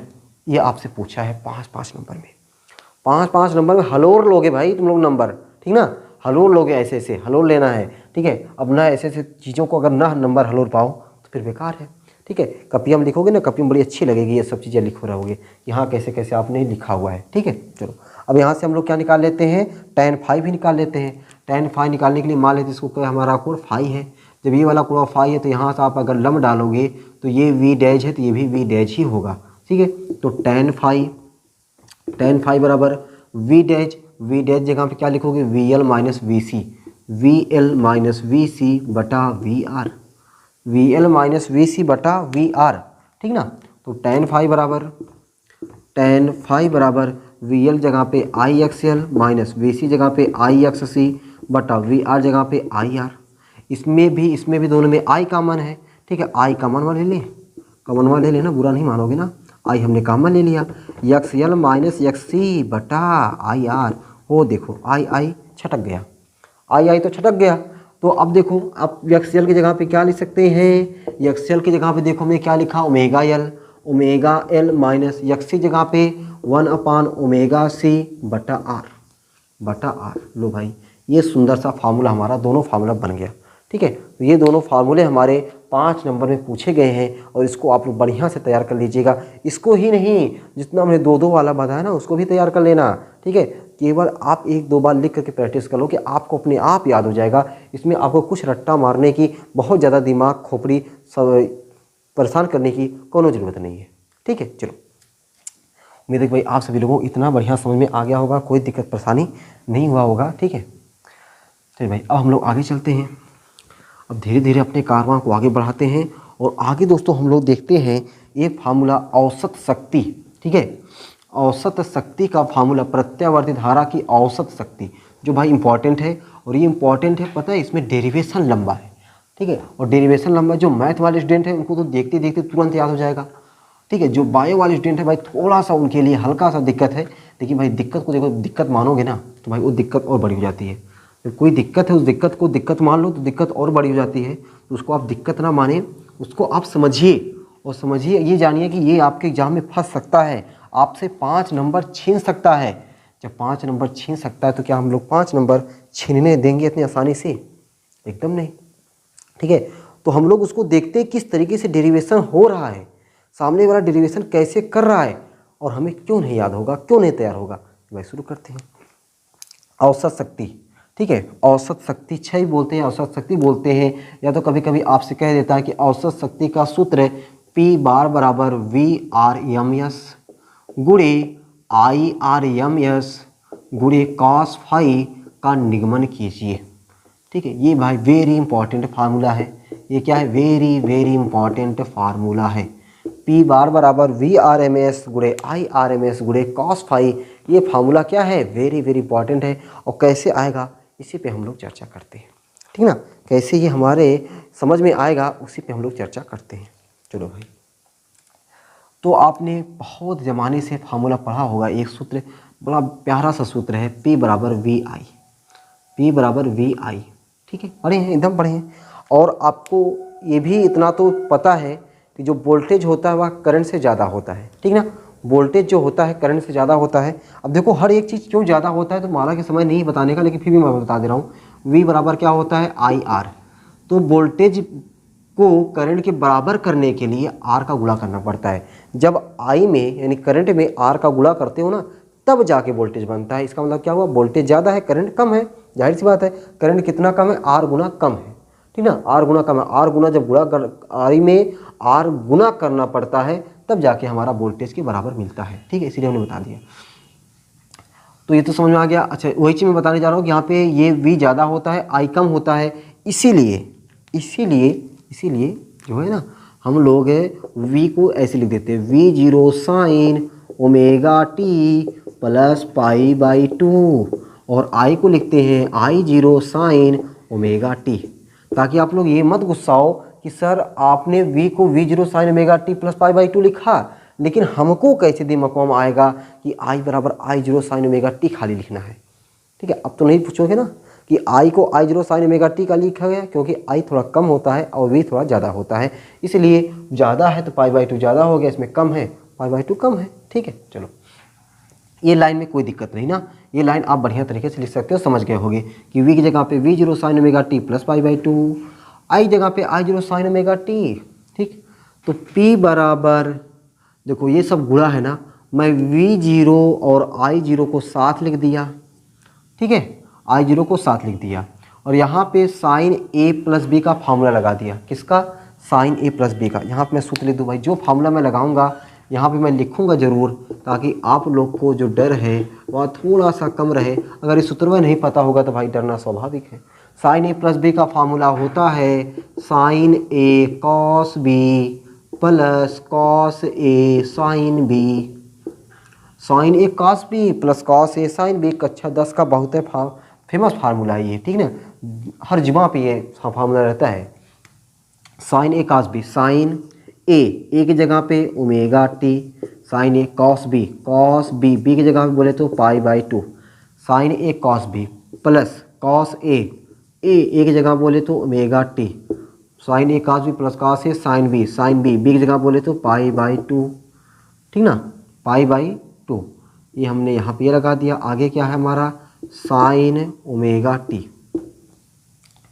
तो हम लोग यहाँ पे भाई π/2 ना लिख करके हम लोग फाई लिखते ना, क्योंकि π/2 का मान तो 1 हो जाएगा यार, ठीक ना। क्या लिखते हैं हम लोग, फाई लिख देते हैं। नहीं पता चला π/2 का मान क्या हो जाएगा, 1 हो जाएगा, साफ सत्यानाश हो जाएगा। ठीक है, हमने क्या लगा दिया, π/2 जगह पे फाई। फाई मतलब होता है कुछ कोण है। अब ये डायरेक्ट नहीं कह सकते π/2 ज़्यादा होता है, यहाँ पे कुछ कोण ज़्यादा है। ठीक, अब देखो ये साइन ओमेगा टी जो 12वां हमने लिखा हुआ है ये वाला, ठीक, I0 हमने पहले यहाँ पे कुपचिया लिया था। अगर नहीं तो हम चाहते तो भाई पूरा I0 12 के ही करें यार, ठीक है, ताकि तुम लोग को और आसान हो सके। नहीं तुम लोग सोचो कि कैसे वहाँ पे हम बाहर आएंगे। V0 I0 sign omega T, sine omega T. अब देखो ये साइन ए प्लस बी मैं यहाँ पर लगाता हूँ, तो sign A cos B plus cos A sine B. ठीक, अब कोई दिक्कत नहीं ना। अब ये जो इसका गुणा मतलब इतने का जो गुणा है, इतने का, ये देखो भाई इतने का जो गुणा है इसमें भी होगा और इसमें भी होगा, ठीक ना, दोनों में गुणा कर देते हैं। जब इसमें गुणा करेंगे, जब इसमें गुणा करेंगे तो P बराबर क्या हो जाएगा, V0 I0 कॉस फाई पहले मैं लिख दिया, sign square omega T plus इसी का गुणा जब इसमें करेंगे हो जाएगा V0 I0 साइन फाई को हमने पहले लिख दिया, ठीक है, sign omega T cos omega T, ये हमने लिख दिया। ठीक है, देखते चलो बस, गुणा समझ में आ गया ना, कोई दिक्कत तो है नहीं गुणा में। P बराबर V0 I0 cos phi sine square omega T plus plus देखो भाई यहाँ पे मैं क्या कर रहा हूँ, V0 I0 साइन फाई गुणे 2 sine omega T cos omega T upon 2। ठीक, हमने देखो क्या किया, हमने यहाँ पे 2 से गुणा किया, 2 से भाग दिया। भैया समान चीज़ से गुणा करोगे, समान चीज़ से भाग देते हो ना, कोनो मान में परिवर्तन नहीं होता है। आप स्वतंत्र हो, 2 से भी गुणा कर सकते हो, 4 से भी, 10 से भी, 20 से भी, लेकिन उसी से गुणा करते जिसको हमको ज़रूरत होती है, ठीक है ना। हाँ, इन्हें जो मन का है वही, हमने ऐसा कुछ नहीं किया है। अब देखो हम एक फार्मूला बताने जा रहे हैं यहाँ पे जो फार्मूला है हम बताने जा रहे हैं आपको कि एक फार्मूला होता है साइन 2a, साइन 2a का फार्मूला होता है 2 साइन ए कॉस ए। ये भी कक्षा 10 का फार्मूला है। ऐसा नहीं कि इस टॉपिक का रिलेशन कोई सी 11-12 के टॉपिक से, एकदम नहीं, कक्षा 10 पढ़े हो, कक्षा 10 के टॉपिक से रिलेशन है इसका। साइन 2a का फार्मूला होता है 2 साइन ए कॉस ए। अब देखो 2 साइन ए कॉस ए, क्या लिख सकते हैं इसकी जगह पे, साइन 2a एकदम लिख सकते हैं ना, बुरा तो नहीं मानोगे ना, एकदम नहीं। तो हमारा यहाँ पे P बराबर क्या हो जाएगा, हमारा यहाँ पे P बराबर हो जाएगा V0 I0 cos phi sine square omega T plus अब ये 2 को यहाँ पर मैं लिख दे रहा हूँ, V0 I0 साइन फाई अपान 2 गुणे 2, इसको हम क्या लिख सकते हैं, sine 2 omega T, sine 2 omega t. ठीक है, तो ये हमारा आया है किसी क्षण स्मॉल टी पर प्रत्यावर्ती धारा की शक्ति। लेकिन हमको क्या निकालना है, औसत शक्ति। औसत शक्ति देखो अभी P बार हमको निकालना है, लेकिन P पे भी कहीं बार लगा है, नहीं लगा है। हमको क्या चाहिए, औसत शक्ति चाहिए। तो औसत शक्ति कितने समय के लिए, एक पूर्ण चक्र के लिए। एक पूर्ण चक्र कब होता है, जब हम समय 0 से T लेते हैं। तो एक पूर्ण चक्र के लिए औसत शक्ति, उसको हम लोग लिखते हैं भैया P बार से। P बार बराबर हो जाएगा 0 से कैपिटल T, ठीक है, 0 से कैपिटल T P dt बटा T लिख सकते ना। अरे इससे पहले हमने धारा वाला लिखा हुआ था। धारा वाला कैसे लिखे थे, I बार बराबर 0 से कैपिटल T I dt बटा T। इससे पहले हम, इसके बाद हमने एक और I स्क्वायर बार वाला लिखा हुआ था, है ना याद, ठीक है, जिसे हमने IRMS निकाला हुआ था। वही से सेम चीज़ें हमने यहाँ पे भी लिख दिया हुआ है। अब ये 1/T को हमने पहले लिख दिया, 0 से बड़का T P, और ये बाप रे P का मनवा इतना बड़ा, एक बार रख लेते हैं, केवल एक बार रख देते हैं ना, उसके बाद हम लोग डायरेक्टली इसका सॉल्यूशन कर देते हैं। देखो एक बार रखते हैं, एक बार क्या रखते हैं, P की जगह यहाँ पे, P की जगह यहाँ पर रख दिया हमने V0 I0 कॉस फाई, यही देखो मैं कॉपी कर रहा हूँ, sine square omega T plus क्या भैया, V0 I0 बटा 2 sine phi sine 2 omega t, छोटा सा कोष्टक लगा करके यहाँ पे हमने लिख दिया dt। dt लिख दिया। ठीक है, अभी देखो बहुत ज़्यादा बड़ा कुछ नहीं हुआ है, 1 line 2 line 3 line 4 line 5 line 6 line 6वीं 7वीं लाइन चल रही है। ठीक है, 6वीं 7वीं लाइन में बस थोड़ा सा यहाँ पे आपको v और i वाला मान थोड़ा ध्यान रखना है। हमने बता दिया ध्यान कैसे रखना है। जो वोल्टेज होता है करंट से थोड़ा ज़्यादा होता है, इसलिए sin omega t plus phi रखा है, जबकि i में केवल I0 sin ओमेगा t रखा हुआ है। ठीक है, यहाँ पे हमने sin a plus B formula लगाया है, यहाँ पे हमने sin a प्लस बी का फार्मूला हमने लगाया यहाँ पे, ये भी चीज़ आपको याद नहीं करना पड़ा। फिर उसी का हम केवल गुणा करते गए, v इसका गुणा इसमें कर दिया, इसका गुणा इसमें कर दिया, ये लाइन हो गया। फिर हमने बताया कि इसमें हमें sin 2a का फार्मूला लगता हुआ दिखा, हमने 2 से उसके लिए गुणा करना पड़ा, 2 से हमने गुणा कर दिया, ये लाइन हुआ। अब ये लाइन के लिए हमें औसत शक्ति चाहिए, औसत शक्ति के लिए हम लोग ऐसा लिख सकते हैं, और ऐसा हमने लिखा और वहीं पे ले जाकर हमने मान रखा और कुछ नहीं किए हैं। डरना मत, एकदम मत डरना, ये मत देखना इसकी साइज देख के मत डरना ना, यहाँ से यहाँ तक, यहाँ से यहाँ तक, साइज से नहीं डरती मेरे भाई, साइज से क्वेश्चन के साइज से डरते हैं नहीं, उसके ये डरते हैं कि उनको समझ में आ रहा है कि नहीं आ रहा है। जब समझ में नहीं आता है ना, छोटे चीज़ें दुइये लाइन का रहता है ना, वो याद नहीं होता है। जब समझ में आ जाता है ना, एक पेज का पूरा रहता है, वो भी अपने को मज़ा आता है। ठीक ना, एक पेज का रहे 2 पेज का रहे, जब समझ में आ जाता है ना बहुत आसान लगता है। और नहीं समझ में आया ना तो छोटी छोटी लाइन 2-2 लाइन की 3 लाइन की, कभी कभी एक नंबर वाला की चीज़िया नहीं समझ में आया है, टफ लग रही है। ठीक है, ठीक है। अब देखो भाई हम लोग क्या करते हैं, अब बताओ भाई, हम लोग इसको फार्मूला को मिटा देना, जगह थोड़ा कम पड़ेगी इसलिए फार्मूला को मैं मिटा दे रहा हूँ। ये देखो यार, फार्मूला को मैं मिटा दिया क्योंकि हो सकता है थोड़ा जगह कम पड़ जाए।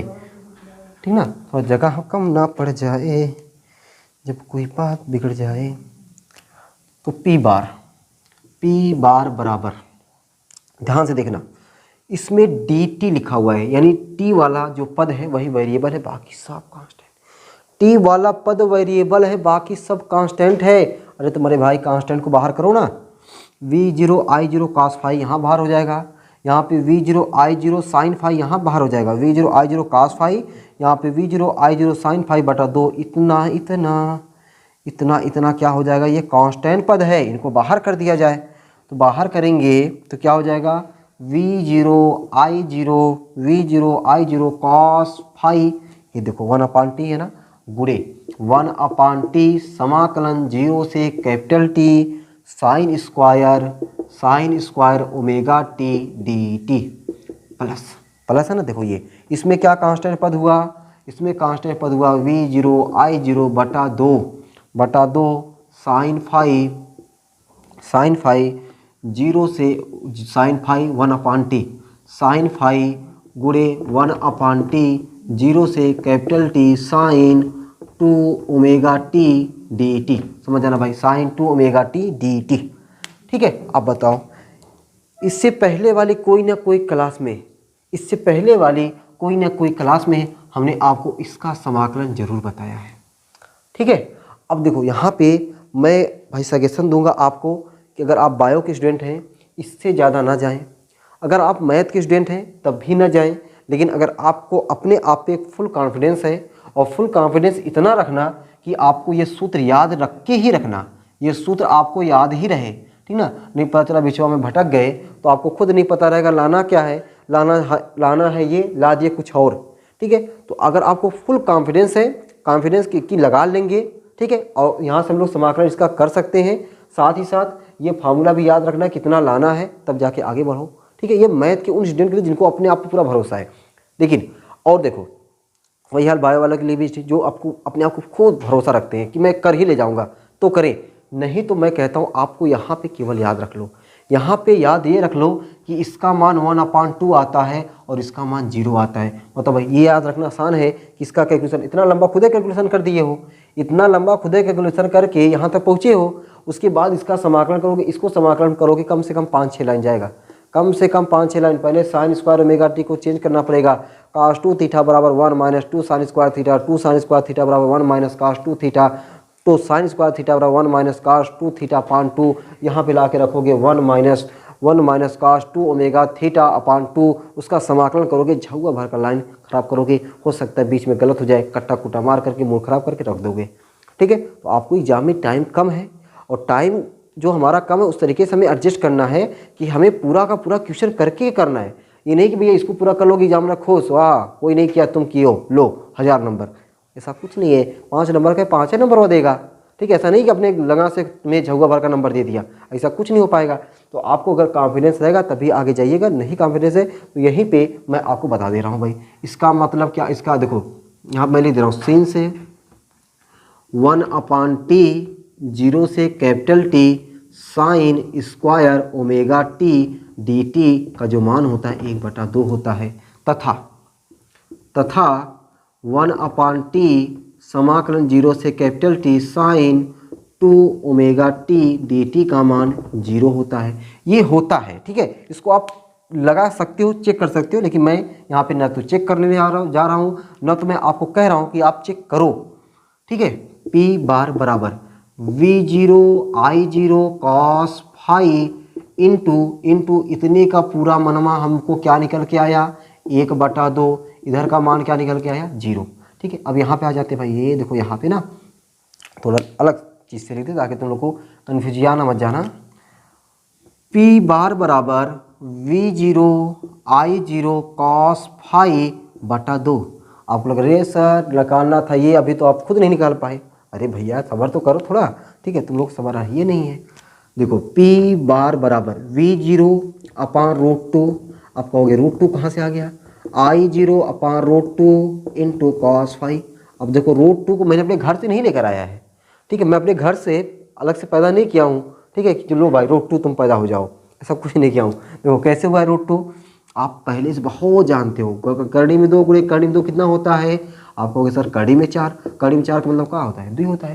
तो इस दुई को 2 बार करड़ी में लिख सकते कि नहीं, एकदम स्वतंत्र है, लिख सकते हैं। तो अब बताओ P बार बराबर, हमने आपको बताया VRMS बराबर होता है V0/√2, IRMS बराबर होता है I0/√2, लो हो गया। तो V0/√2 मतलब VRMS, I0/√2 मतलब IRMS इंटू cos फाई। लो भाई ये डेरिवेशन संपन्न हुआ कि नहीं, एकदम मज़ा आया कि नहीं, मज़ा जरूर आया होगा, ठीक है। अगर आपको पहले से कुछ आता रहा होगा तो मुझे इतना भरोसा है कि अब आपको कोई दिक्कत परेशानी नहीं रहा होगा। अगर आपको पहले से आता रहा होगा तो अब कोई दिक्कत परेशानी नहीं रहा होगा, अगर आपको नहीं आता रहा होगा तो बहुत कुछ आ गया होगा। 1-2 बार और बढ़िया से प्रैक्टिस कर देना, पूरा आ जाएगा, एग्जाम में छाप करके आओगे, ठीक है। चलो भाई इसको छोड़ते हैं, अब आगे बढ़ते हैं, ठीक है। मैं साइड हो गया हूँ, आप देख लो बढ़िया तरीके से, अगर कम समझ में आएगा बार आगे पीछे हो करके बढ़िया तरीके से देख लेना ताकि कौनो दिक्कत परेशानी ना रहे, ठीक है। चलो भाई, तो प्रत्यावर्ती धारा का आज की क्लास में देखो हमने कितना बढ़िया चीज़ देखा, LCR वाला, LCCR जो भी था वो वाला, उसके बाद ये वाला हमने देख लिया। अब दोस्तों एक बढ़िया सा टॉपिक बचता है ट्रांसफार्मर, ठीक है। ट्रांसफार्मर हमारे एग्जाम में भाई पूछा जाता है। ट्रांसफार्मर का न्यूमेरिकल जल्दी नहीं आता, हालांकि न्यूमेरिकल आता है लेकिन वो भाई न्यूमेरिकल आए तो थ्योरी नहीं, थ्योरी आता न्यूमेरिकल नहीं, लेकिन ट्रांसफार्मर से एक ना एक क्वेश्चन जरूर आ जाता है, ट्रांसफार्मर से एक ना एक क्वेश्चन जरूर आ जाता है। तो हम लोग अब ट्रांसफार्मर पे चर्चा करते हैं, ठीक है। क्या करते हैं, ट्रांसफार्मर पे चर्चा करते हैं, ठीक है। मिटा उठा दे भैया, चलो मिटा देते हैं, इसको बढ़िया एकदम तैयार कर लेना ताकि ये आए तो छूटे ना, ठीक ना, ये आए तो छूटे ना आपका। अब हम लोग क्या देखने जा रहे हैं, ट्रांसफार्मर, ठीक है। तो ट्रांसफार्मर देखते हैं, उसके बाद इस क्लास को एंड करते हैं ताकि आपका इसके बाद हम लोग एक का न्यूमेरिकल देखते हैं, एक वीडियो आपको इसके बाद न्यूमेरिकल की मिलेगी। और न्यूमेरिकल के बाद जो है ना, इसके बाद ये जो पार्ट 1 है, पार्ट 1 में एक चैप्टर हमने टच नहीं किया हुआ है, वह है विद्युत चुंबकीय तरंग। विद्युत चुंबकीय तरंग की वीडियो आपको मिलेगी, तब जाके हमारा पार्ट 1 खत्म हो जाएगा। और आपको एक दिन में अगर 2 वीडियो देने लगेंगे ना तो भाई आपका पार्ट 2 जो है समय पे ख़त्म होगा, और हम लोग 1-2 साल 3 साल का अनसॉल्व भी हम लोग कम से कम देख लेंगे। चलिए पहले हम लोग क्या करते हैं भाई, ट्रांसफार्मर समझते हैं। ट्रांसफार्मर में आपका ट्रांसफार्मर में आपका बड़े नंबर में भी छोटे नंबर में भी आपका क्वेश्चंस आता है, उन सभी चीज़ों को हम लोग यहाँ पे बढ़िया तरीके से समझते हैं, ठीक है। तो ट्रांसफार्मर जो होता है, ट्रांसफार्मर एक ऐसा साधन होता है, युक्ति होती है, डिवाइस होती है, मशीन होती है, कुछ भी बोल सकते हो। ट्रांसफार्मर एक ऐसी युक्ति है जो अन्योन्य प्रेरण के सिद्धांत पे कार्य करती है। किस पे भाई, अन्योन्य प्रेरण के सिद्धांत पर कार्य करती है। पहली चीज़ तो ये आपको बढ़िया से पता होना चाहिए कि किसके सिद्धांत पे काम करती है, अन्योन्य प्रेरण के सिद्धांत पे काम करती है। अब तो अन्योन्य प्रेरण बढ़िया से पढ़े हो ना, अन्योन्य प्रेरण हमने बढ़िया से आपको सिखा दिया है ना। अन्योन्य प्रेरण क्या है? पास पास रखी दो कुंडलियों में से किसी एक कुंडली में धारा के मान में परिवर्तन करने से दूसरे कुंडली में प्रेरित धारा उत्पन्न हो तो यह घटना क्या कहलाती है? अन्योन्य प्रेरण कहलाती है। हमने आपको एग्जाम्पल बताया कि अब दीपावली में आप पटाखा छुड़ाओ, पता चला पड़ोसी वाला हाथ ताली बजाए, ठीक है। पटाखा आप छुड़ा रहे हो मज़ा लेने के लिए, पता चला पड़ोसी मज़ा पा रहा है, तो वहाँ क्या हो गया? आपका अन्योन्य प्रेरण हो गया, ठीक है। पास पास रखी दो कुंडलियों में से किसी एक कुंडली में धारा के मान में परिवर्तन करने से दूसरी कुंडली में क्या हो? प्रेरित धारा उत्पन्न हो, वह क्या कहलाता है? अन्योन्य प्रेरण कहलाता है। और अन्योन्य प्रेरण ये हो गया। और अपना ट्रांसफार्मर है वह किस सिद्धांत पर काम करता है? अन्योन्य प्रेरण के सिद्धांत पर काम करता है, ठीक है। तो ये हो गया अन्योन्य प्रेरण के सिद्धांत पे काम करता है कौन? ट्रांसफार्मर। ये ट्रांसफार्मर जो है वह करता क्या है? यह जो है विभव को परिवर्तित करता है, विभव को परिवर्तित करने का काम करता है, विभव को परिवर्तित करने का काम करता है, करने का कार्य। विभव को परिवर्तित करने का मतलब ये हुआ या तो विभव को घटाएगा या तो विभव को बढ़ाएगा, ठीक है। जो उच्च विभव वाली, जहाँ पे विभव उच्च रहेगा वहाँ पे धारा दुर्बल रहेगा। उच्च विभव वाली दुर्बल प्रत्यावर्ती धारा को, उच्च विभव वाली दुर्बल प्रत्यावर्ती धारा को निम्न विभव वाली प्रबल प्रत्यावर्ती धारा में कन्वर्ट करता है, या ठीक है, मतलब कहने का मतलब विभव को घटाएगा। अगर विभव जहाँ पे उच्च रहेगा, उच्च विभव वाली दुर्बल प्रत्यावर्ती धारा को, उच्च विभव वाली दुर्बल प्रत्यावर्ती धारा को क्या करेगा? निम्न विभव वाली प्रबल प्रत्यावर्ती धारा में कन्वर्ट करता है। या फिर आप कह सकते हो, ठीक है, या कह सकते हो निम्न विभव वाली प्रबल प्रत्यावर्ती धारा को उच्च विभव वाली प्रबल प्रत्यावर्ती धारा में क्या करता है? परिवर्तित करता है। ये क्या है? ये ट्रांसफार्मर का काम है। तो दोस्तों ट्रांसफार्मर का मेन काम क्या है? विभव को परिवर्तित करना। विभव को परिवर्तित करने की वजह से, परिवर्तित करना समझ में आ गया ना, या तो घटाना या तो बढ़ाना। तो परिवर्तित करने के तरीके से ये ट्रांसफार्मर कितने प्रकार का हो गया? दो प्रकार का। जो ट्रांसफार्मर हो गया वह ट्रांसफार्मर दो प्रकार का हो गया। एक ट्रांसफार्मर हो गया आपका ऊंचाई ट्रांसफार्मर,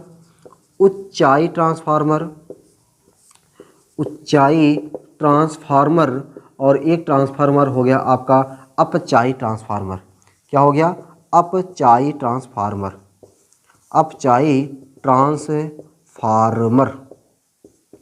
ठीक है। तो ट्रांसफार्मर आपका कितने प्रकार का? दो प्रकार का। कौन कौन सा? अपचाई ट्रांसफार्मर और उच्चाई ट्रांसफार्मर। तो दोस्तों यहाँ से ये जो विभव को परिवर्तित करने का काम करता है, तो विभव को परिवर्तित करने का मतलब विभव को घटाना या तो विभव को बढ़ाना। बढ़ाने वाला विभव को उच्चाई, घटाने वाला विभव को अपचाई। उच्च मतलब ऊंचा करना। किसको ऊंचा करना? विभव को। विभव को ऊंचा करने वाला उच्चाई, विभव को घटाने वाला अपचाई। अब देखो ऊंचाई जो ट्रांसफार्मर होता है ना, उसको इस तरीके समझो भाई। ये देखो कोई कुंडली है, इसको बोलेंगे हम लोग प्राथमिक कुंडली, और इसको हम लोग बोलेंगे द्वितीयक कुंडली। इसको हम लोग क्या बोलेंगे? द्वितीयक कुंडली बोलेंगे। तो ये हमारा उच्चाई ट्रांसफार्मर का संकेत समझो, संकेत, उच्चाई ट्रांसफार्मर का संकेत। अब उसी तरीके से आप अपचाई में समझ गए होंगे कि ऊपरा वाला का रहेगा? बड़ा रहेगा, नीचवा वाला छोटा रहेगा। गजब भाई। ऊपरा वाला का रहेगा? बड़ा रहेगा। ऊपरा वाला बड़ा रहेगा और निचवा वाला छोटा रहेगा। ये देखो, अब देखो कैसे समझोगे ये चीज़ियाँ। हमने बताया कि ऊंचाई ट्रांसफार्मर मतलब ऊंचा करना। तो ऊंचा कब करेगा? जब इसको निम्न मिलेगा भाई, निम्न फेरा रहेगा। निम्न फेरा से बदलाव ज़्यादा फेरा रहेगा तब न ज़्यादा होगा। ज़्यादा फेरा ज़्यादा, कम फेरा तो कम। आसान है नहीं? कम फेरा मतलब कम विभव, ज़्यादा फेरा ज़्यादा विभव। तो ऊंचाई ट्रांसफार्मर है, ये क्या करेगा? ज़्यादा करेगा। किसको? विभव को। विभव को ज़्यादा कब करेगा? जब इसकी द्वितीय कुंडली में ज़्यादा फेरा रहेगा।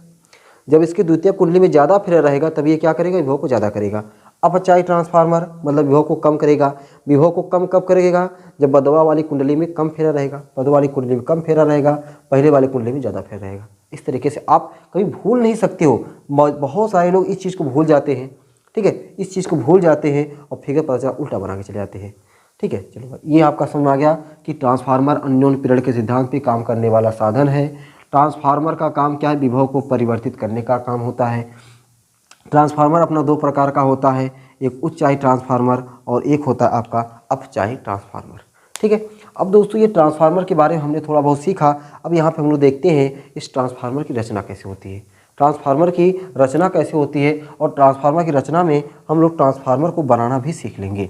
ठीक है, ट्रांसफार्मर को बनाना भी सीख लेंगे। इसको मिटा उठा देना, चलो भाई इसको मिटाते हैं। और ट्रांसफार्मर की रचना, देखो रचना मतलब क्या होता है, फिगर कैसे बना हुआ है, और फिगर जैसे बना हुआ है उसी के बारे में फिगर बना करके थोड़ा बहुत लिख देना, वही ट्रांसफार्मर की रचना कहलाता है। रचना को कभी याद करने के चक्कर में पड़ना और अपनी रचना को, ये रचना को ना अपनी रचना मत समझ लेना। बहुत सारे लोग रचना को अपनी रचना समझ लेते हैं और तो फिर हमेशा याद रहती है। ठीक है, हमेशा याद रहती है। अब देखो हम लोग ट्रांसफार्मर की रचना कैसे, देखो है ट्रांसफार्मर की रचना। ठीक है, रचना में देखो क्या होता है भाई, इसमें नर्म लोहे की एक नर्म लोहे की पतली पतली पत्तियों को, ठीक है, नर्म लोहे की पतली पतली पत्तियों को एक के ऊपर एक रख करके, ठीक है, तो मैं आपको फिगर बनाते चल रहा हूँ और समझाते चल रहा हूँ। ये नर्म लोहे की पतली पत्ती है, उस पतली पत्तियों को एक के ऊपर एक रखा, देखो एक के ऊपर पहला था, दूसरा रखा दिया गया, फिर इसी तरीके से तीसरा रखा दिया गया, फिर इसी तरीके से चौथा रखा दिया गया, इस तरीके से ढेर सारा। ठीक है, इसमें नर्म लोहे की पतली पतली पत्ती, पत्ती बोले ब्लेड, लीफ मतलब पत्ती वाला लीफ नहीं, ब्लेड। ठीक है, पतली पतली पत्तियों को, ठीक है ना, पट्टियाँ नहीं, पत्तियों को एक के ऊपर रख करके आयताकार या गोलाकार क्रोड बना दिया जाता है। तो जो मैं प्रेजेंट टाइम में जो क्रोड बनाया हूँ ये आयताकार क्या है, पटलित क्रोड है, पटलित क्रोड बना दिया जाता है। ठीक है, हमने क्या बताया, इसमें नर्म लोहे की पतली पतली पत्तियों को एक के ऊपर एक रख करके क्या कर दिया जाता है, एक आयताकार या गोलाकार पटलित क्रोड बना दिया जाता है। अब देखो यहाँ पत्तियों के बीच में कुछ स्थान है, कुछ स्थान इसलिए छोड़ दिया जाता है। ठीक है, पूछता है कि पतलित क्रोड की जो पत्तियाँ होती हैं उसके बीच में स्थान क्यों छोड़ा जाता है। ठीक है, एक के ऊपर एक रख करके जो रहता है कुछ स्थान छुड़ा रहता है, क्यों स्थान छुड़ा रहता है, क्योंकि इन जो पतलित पट्टियाँ होती हैं, पतलित क्रोड जो है, इन जो पत्तियाँ हैं उन पत्तियों के बीच में भंवर धारा ना उत्पन्न हो पाए। अगर भंवर धारा उत्पन्न हो जाता है ना, तो भंवर धारा के उत्पन्न हो जाने से बहुत ज़्यादा उष्मा, बहुत ज़्यादा ऊर्जा का नुकसान उष्मा में होने लगता है। तो बहुत ही ज़्यादा ऊर्जा का नुकसान उष्मा में ना हो। ठीक है, हालांकि नुकसान तो होता ही है, अभी मैं चर्चा करूँगा आगे, नुकसान तो होता ही है, लेकिन वो बहुत ना हो, इसके लिए जो ये क्रोड है, क्रोड को जो पत्तियाँ होती हैं उनके बीच में कुछ स्थान छोड़ करके बनाया जाता है। ठीक है, अब देखना भाई ज़रा ध्यान से। अब इसके ऊपर क्या होता है, यानी जो क्रोड है, इस क्रोड के ऊपर, ठीक ना, इस क्रोड के ऊपर थोड़ा सा फिगर हम लोग हल्का सा छोटा बनाए। ठीक है, नहीं पता चला टीवी भी बन जाएगा, जिससे लगेगा टीवी बन रहा है अभी। ये देखो ऐसे हमने कर दिया, ये देखो भाई, ये कुछ हमारा जैसे टीवी जैसा लग रहा है ना।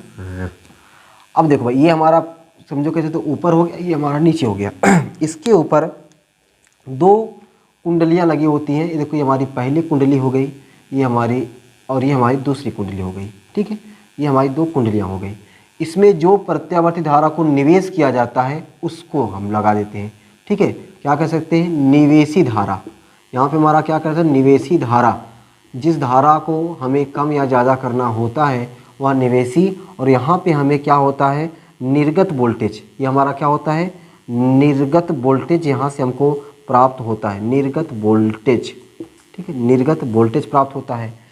ठीक है, अगर देखो भाई, अगर यहाँ पे हम लोग फेरों की संख्या को, यहाँ पे जो मतलब कार्बन के कह सकते तांबे के बहुत सारे ऐसे तार के फेरे लपेटे होते हैं यहाँ पे, और इस तरीके से हमने यहाँ पे कुछ कम लपेटा हुआ है। ठीक है, ये कम लपेटा, यहाँ पे ज़्यादा।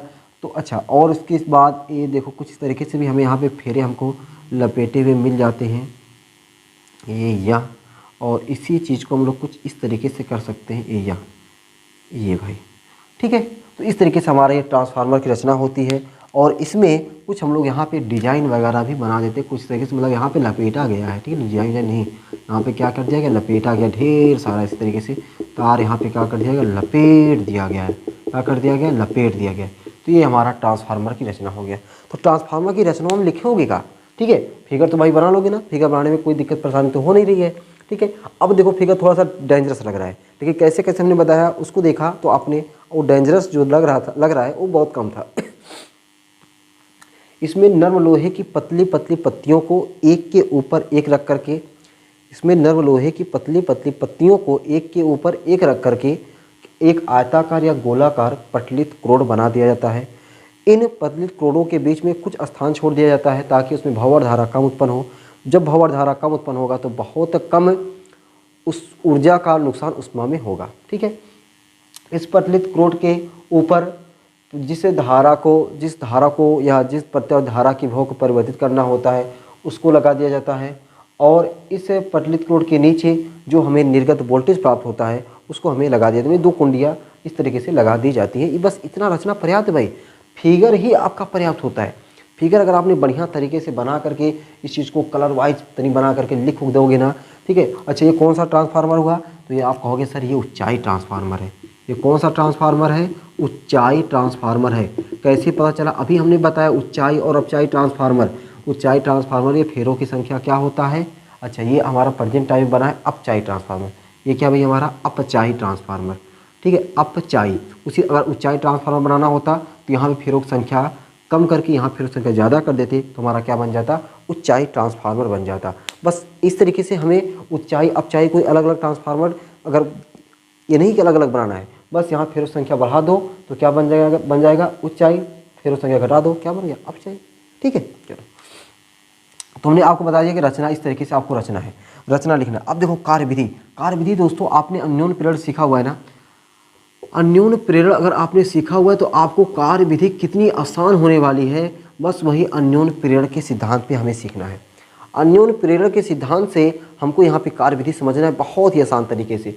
देखो अन्योन प्रेरण में क्या बताया गया कि पास पास रखी 2 कुंडलियों में से, देखो ये कुंडली ये हो गई, एक कुंडली हो गई, पास पास रखी 2 कुंडलियों में से किसी एक कुंडली में धारा के मान में परिवर्तन करते हैं तो दूसरी कुंडली में प्रेरित धारा उत्पन्न हो जाती है, या घटना अन्योन प्रेरण कहलाती है। एकदम सेम इसी प्रोसेस पे ये हमारा ट्रांसफार्मर काम करता है। जिस प्रत्यावर्ती धारा के विभव को हमको घटाना या बढ़ाना होता है, या तो फिर उसको हम कह रहे हैं कि जिस प्रत्यावर्ती धारा के विभव को हमें परिवर्तित करना होता है, जिस प्रत्यावर्ती धारा के विभव को हमको क्या करना होता है, परिवर्तित करना होता है, उसे प्राथमिक कुंडली के सिरों के बीच में जोड़ दिया जाता है। उसे क्या करते हैं, प्राथमिक कुंडली के सिरों के बीच में जोड़ देते हैं। अब यहाँ से प्रत्यावर्ती धारा यहाँ पे आई। अब आपको पता है भाई प्रत्यावर्ती धारा कुछ इस तरीके से होती है, यह इस तरीके से होती है, मतलब एक बार प्लस और एक बार माइनस। ठीक है, तो तब ये हमारा ये जो कुंडली है उस कुंडली का जो चुंबक है एक बार हमारा चुंबकित होता है, एक बार हमारा विचुंबकित होता है। ठीक है, प्लस वाले पे क्या होता है, चुंबकित होता है, या तो कह सकते हो कि उसके एक बार एक दिशा में और एक बार अलग दिशा में, तो इसी को हम लोग बोलते हैं चुंबकित और विचुंबकित। ठीक है, जो हमारा चुंबक होता है एक बार चुंबकित और एक बार विचुंबकित। मिला जुला के ये कहने का मतलब है कि जो हमारा यहाँ पे चुंबकीय बल रेखाएं उत्पन्न हो जाती हैं, चुंबकीय बल रेखाएं उत्पन्न होने से चुंबकीय फ्लक्स के मान में परिवर्तन होता है, और जब चुंबकीय फ्लक्स के मान में परिवर्तन होता है तो वही, अब देखो यहाँ से प्रतिवर्ती धारा इसमें मिली तो यहाँ से क्या हुआ, चुंबक चुंबकित और विचुंबकित हुआ, मतलब हमें चुंबकीय फ्लक्स के मान में परिवर्तन हुआ। अब चुंबकीय फ्लक्स के मान में जब परिवर्तन होता है तो इस वाले कुंडली में हमें क्या होता है, प्रेरित विद्युत वाहक बल या प्रेरित धारा उत्पन्न होती है। प्रेरित विद्युत वाहक बल या प्रेरित धारा उत्पन्न होती है। तो कुछ इस तरीके से हम लोग जो यहाँ पे जो प्रत्यावर्ती विभव होता है उसके विभव को हम लोग यहाँ पर घटा बढ़ा सकते हैं, घटा बढ़ा सकते हैं। ये हमारी इसकी क्या हो गई, कार्यविधि हो गई कि जिस प्रत्यावर्ती धारा के विभव को कम या ज़्यादा करना होता है या परिवर्तित करना होता है उसे ट्रांसफार्मर की या पतलित क्रोध की प्राथमिक कुंडली के सिरों के बीच में जोड़ दिया जाता है। उससे निकलने वाली प्रत्यावर्ती धारा से ये जो कुंडली है, कुंडली एक बार चुंबकित तथा दूसरी, मतलब धारा 2 दिशा में होती है ना भाई, एक बार प्लस एक बार माइनस, एक बार चुंबकित तथा दूसरी बार क्या होती है, विचुंबकित होती है। इससे चुंबकीय फ्लक्स के मान में परिवर्तन होता है जिससे द्वितीय कुंडली में प्रेरित विद्युत वाहक बल या प्रेरित धारा उत्पन्न हो जाती है, या फिर कह सकते हैं कि विभव के मान में परिवर्तन हो जाता है। ठीक है, कुछ इस तरीके से है। पूरी कहानी कहाँ से हमने उठा के लेकर आया, अन्योन प्रेरण। अन्योन प्रेरण आपने समझ लिया है कि पास पास रखी 2 कुंडलियों में से किसी एक कुंडली में धारा के मान में परिवर्तन करो तो दूसरी कुंडली में प्रेरित विद्युत व प्रेरित धारा उत्पन्न हो जाए, वही घटना अन्योन प्रेरण है। और सेम इसी सिद्धांत पे ये हमला अपना ट्रांसफार्मर कार्य करता है। ठीक है, चलो अब मान लेते हैं जो हमारा ये प्राथमिक कुंडली है, प्राथमिक कुंडली में फेरों की संख्या क्या है, Np है। द्वितीय कुंडली में फेरों की संख्या क्या है, Ns है।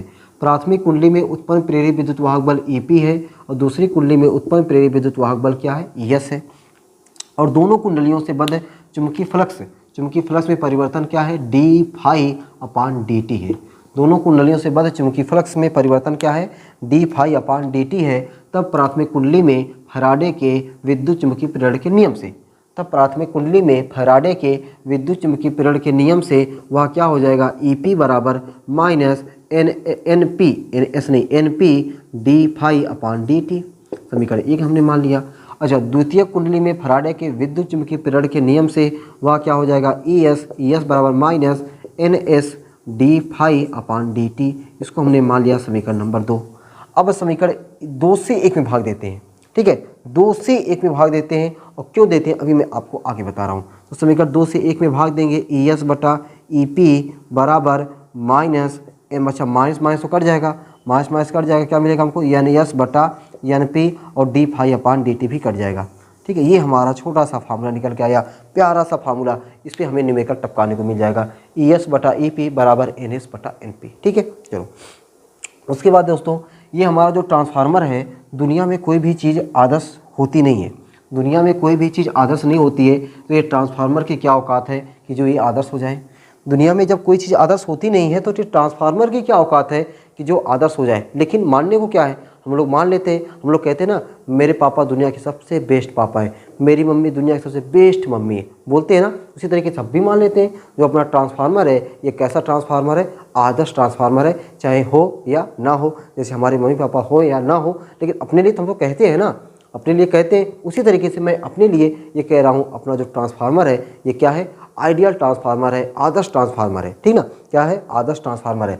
आदर्श ट्रांसफार्मर कहने का मतलब ये हुआ कि जितना इसको दिया जाए विभव उतना यहाँ पे परिवर्तित कर दे। ये नहीं कि कुछ इधर उधर घपला कर दे, कुछ इधर उधर घपला ना करे, जितना इसको मिले उतना, जितना इसको इनपुट उतने आउटपुट, जितना इनपुट उतना आउटपुट, वही क्या हो गया, आदर्श ट्रांसफार्मर। तो अगर ट्रांसफार्मर अपना क्या हो, आदर्श, कभी कभी एक नंबर भी पूछ लेता है कि आदर्श ट्रांसफार्मर से आप क्या समझते हैं। तो आदर्श ट्रांसफार्मर वह ट्रांसफार्मर होता है जिसमें निवेशी शक्ति जो होती है वह क्या होती है, बराबर होती है किसके, निर्गत शक्ति के। निवेशी शक्ति और निर्गत शक्ति दोनों क्या होती है, आपस में बराबर होती है। तो उसी को हम लोग क्या बोलते हैं, आदर्श ट्रांसफार्मर बोलते हैं। तो निवेशी शक्ति बोले तो पी और निर्गत शक्ति बोले तो PS। P बराबर फार्मूला होता है VI, तो यहाँ पर हो जाएगा VP गुणे IP बराबर यहाँ पर हो जाएगा VS गुणे IS। तो जो V होता है, जो E होता है वह V के भी बराबर होता है। यहाँ पे देखो क्या है, ES बटा EP है, तो उसी तरीके से हम लोग VS बटा VP क्या हो जाएगा, VS बटा VP बराबर क्या हो जाएगा, VS बटा VP बराबर हमारा हो जाएगा IP बटा IS। ठीक है, आपको अच्छे से पता है दोस्तों, जो E होता है वह V के बराबर होता है ना। तो हम लोग इसको इस तरीके से, जो अपना फार्मूला देखो बन रहा है, उसको हम देखो इस तरीके से लिख सकते हैं, कैसे भैया, ES बटा EP। अभी हमने बताया जो ES होता है वह VS के बराबर होता है, VS बटा VP बराबर यहाँ पे क्या है, NS बटा NP, इधर क्या है, IP बटा IS, इसी को हम लोग कहते हैं स्मॉल r। ठीक है, स्मॉल r को हम लोग कहते हैं परिणमन अनुपात। ये स्मॉल r हमारा क्या कहलाता है, परिणमन अनुपात कहलाता है। क्या कहलाता हमारा, परिणमन अनुपात कहलाता है। तो ये सूत्रवा आपको याद होना चाहिए। ये सूत्रवा मिला जुला के हमारा कहाँ से बन गया, और कुछ आदर्श ट्रांसफार्मर से और कुछ ट्रांसफार्मर की कार्यविधि से, वहाँ से हमने फैराडे के नियम से लगा करके ये फार्मूला बनाया है। ये फार्मूले से हम लोग क्या निकाल सकते हैं, इसके न्यूमेरिकल को टपका सकते हैं। एक नंबर में देखो और चीज़ें क्या पूछ ली जाती हैं कि जो हमारा ट्रांसफार्मर होता है, ट्रांसफार्मर में जो ऊंचाई ट्रांसफार्मर के लिए परिणमन अनुपात का मान 1 से कम होता है कि 1 से ज़्यादा, और ऊंचाई ट्रांसफार्मर के लिए परिणमन अनुपात का मान 1 से कम होता है या 1 से ज़्यादा होता है। उसको देखो भाई, अभी हमने क्या बताया, ऊंचाई ट्रांसफार्मर, फिर मैं एक बार नाम लिख रहा हूँ केवल, ऊंचाई ट्रांसफार्मर में बाद वाले में फेरों संख्या क्या होती है, ज़्यादा, बाद वाले में फेरों संख्या ज़्यादा, पहले वाले फेरों संख्या कम। कम से ज़्यादा में भाग दोगे तो मान 1 से ज़्यादा आएगा। तो ऊंचाई ट्रांसफार्मर के लिए R का मान 1 से ज़्यादा होता है, ऐसे समझना है। जो अपचाई ट्रांसफार्मर है, अपचायी ट्रांसफार्मर में पहले फेरों की संख्या ज़्यादा बाद में कम, पहले फेरों की संख्या ज़्यादा बाद में कम, ज़्यादा से कम में भाग दोगे, ज़्यादा से कम में भाग दोगे, एक से कम में आएगा। तो अपचायी जो ट्रांसफार्मर है, कौन, अपचायी ट्रांसफार्मर जो है ना, अपचायी ट्रांसफार्मर के लिए आर का मान 1 से कम होता है। ठीक है, तो आदर्श ट्रांसफार्मर क्या होता है ये भी आपने सीख लिया। उच्चाई अपचायी ट्रांसफार्मर में किसके लिए परिणमन अनुपात का मान 1 से ज़्यादा 1 से कम होता है ये भी आपने सीख लिया। यहाँ से फार्मूला निकालना सीख लिया। कार्यविधि, रचना, ट्रांसफार्मर क्या है, ट्रांसफार्मर किस सिद्धांत पे काम करता है, अन्योन प्रेरण के सिद्धांत पे काम करता है। ट्रांसफार्मर का काम क्या है, प्रत्यावर्ती विभव को परिवर्तित करना, यानी विभव को घटाना या तो विभव को बढ़ाना। ठीक है, तो विभव को घटाने और बढ़ाने के तरीके से ट्रांसफार्मर दो प्रकार का हो गया, उच्चाई ट्रांसफार्मर और अपचायी ट्रांसफार्मर। उच्चाई ट्रांसफार्मर जो होता है उच्च मतलब ज़्यादा करना, ज़्यादा कब कर पाएगा, जब बाद में फेरों की संख्या ज़्यादा होगी। कुछ इस तरीके से आपको याद रखना है, बाद में फेरों की संख्या ज़्यादा तो उच्चाई, बाद में फेरों की संख्या कम, कम मतलब कम करेगा, कम कौन करने का काम कौन करता है, अपचायी। अपचायी ट्रांसफार्मर, ट्रांसफार्मर की रचना, कार्यविधि और ये फिगर आपको बढ़िया तरीके से तैयार होना चाहिए और ट्रांसफार्मर पे आने वाले हर एक क्वेश्चन को आपको लगाना है। ठीक है, तो अगर अब देखो ये हमने लगभग इसकी थ्योरी पूरी करा दी। ठीक है, अब इसकी थ्योरी पूरी हो गई है। अच्छा भाई, अभी तो यहाँ पे ट्रांसफार्मर में हानि क्या होता है, ट्रांसफार्मर में हानि क्या होता है उसको केवल सुनते रहो। ट्रांसफार्मर में देखो भाई, कोई भी हमने बताया ना, कोई भी ट्रांसफार्मर आदर्श ट्रांसफार्मर नहीं होता है। कोई भी ट्रांसफार्मर आदर्श ट्रांसफार्मर क्यों नहीं होता है, क्योंकि अगर उसको 100% वोल्टेज दिया जाता है तो वह 100% कन्वर्ट नहीं करता है, मैक्सिमम 80% तक कन्वर्ट करता है। तो ये 20% ऊर्जा गई कहाँ, 20% ऊर्जा गई कहाँ, वही जो 20% गई कहाँ उसी को हम लोग बोलते हैं ट्रांसफार्मर में ऊर्जा की हानि। ट्रांसफार्मर में ऊर्जा की हानि, तो ट्रांसफार्मर में जो ऊर्जा की हानि होती है वह देखो कहाँ कहाँ होती है। पहला कह सकते हो फ्लक्स में हानि। क्या कह सकते हैं हम लोग भाई, फ्लक्स में हानि। फ्लक्स में हानि ये होता है कि जब यहाँ से इसको उष्मा दी जाती है, यहाँ पे, यहाँ सॉरी इसको यहाँ पे प्रत्यक्ष धारा इसको मिला, तो धारा होने से ये जो हमारा होता है वह गर्म हो जाता है। जो हमें लोहे की पतली पतली पत्तियाँ लगाई जाती हैं वह पत्तियाँ गर्म हो जाती हैं। तो गर्म होने में भी कुछ विद्युत ऊर्जा का तो यूज करी, बिना विद्युत ऊर्जा पाए वो गर्म हो सकती हैं, एकदम नहीं। तो वहाँ पे हुआ शैथिल्य हानि। शैथिल्य हानि का मतलब ये हुआ कि इसमें जितना युग्मन है, मतलब इसमें जितना फेरों संख्या है, क्या इसमें फेरों संख्या है, नहीं है। जब फेरों की संख्या बराबर नहीं है तो इसमें युग्मन जो होता है वह बढ़िया तरीके से युग्मन नहीं हो पाता है। तो युग्मन ना होने की वजह से भी कुछ विद्युत ऊर्जा का नुकसान उष्मा में हो जाता है। भंवर धारा में हानि, जो पटलित क्रोड बनाई गई है वह भी हमने बताया कि जो है तांबे की पतली पतली पत्तियों को रख करके बनाया जाता है। तो पतली पतली पत्तियों को जो रख के बनाया जाता है वहाँ भंवर धारा उत्पन्न हो जाती है। तो भंवर धारा के उत्पन्न हो जाने से भी बहुत अधिक ऊर्जा का नुकसान उष्मा में होता है। उसी नुकसान को कम करने के लिए यहाँ पे क्या किया जाता है कि जो पतलित क्रोड बनाया जाता है, क्या कहता है, पटलित क्रोड बनाया जाता है, मतलब एक के ऊपर एक रख करके बनाया जाता है, वही आपका क्या कहलाता है, पटलित क्रोड कहलाता है। ठीक है, तो ये सब मैंने बातें आपको बता दी जो आपको सुनना था, समझना था, और आप जो नोट्स बनाए हो उस नोट्स के माध्यम से आपको तैयार रखना है। ठीक है, तो ये चैप्टर आपका बहुत ईजी था। प्रत्यावर्ती धारा जो आपका चैप्टर है वह न्यूमेरिकल से भी इम्पॉर्टेंट है, थ्योरी से भी इम्पॉर्टेंट है, लेकिन आसान बहुत है। ठीक है, वैसे आप डायरेक्टली किताब पढ़ोगे आपको समझ से परे रहेगा, लेकिन आप इस समय क्या देखो कि हमें कौन सा क्वेश्चंस कैसे पूछा जा रहा है, उस क्वेश्चंस को देखते हुए अपने इस इकाई को बढ़िया से तैयार करोगे तो आपको चीज़ें आसान लगेगी और कम समय में आप बढ़िया तरीके से ज़्यादा चीज़ों को तैयार कर सकते हो।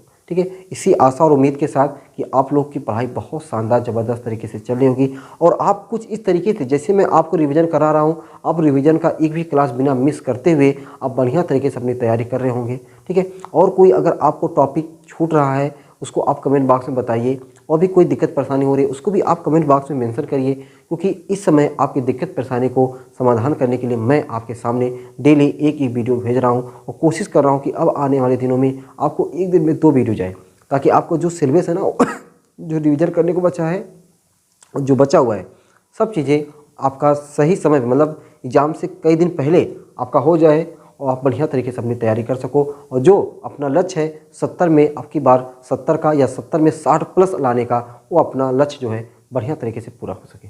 ठीक है, फिर चलते भाई, आपसे मिलते हैं अगली क्लास में। आप लोग ऐसे ही हंसते रहो, मुस्कुराते रहो और पढ़ाई लिखाई को शानदार ज़बरदस्त तरीके से एकदम करते रहो। चलो भाई सबको बाय बाय।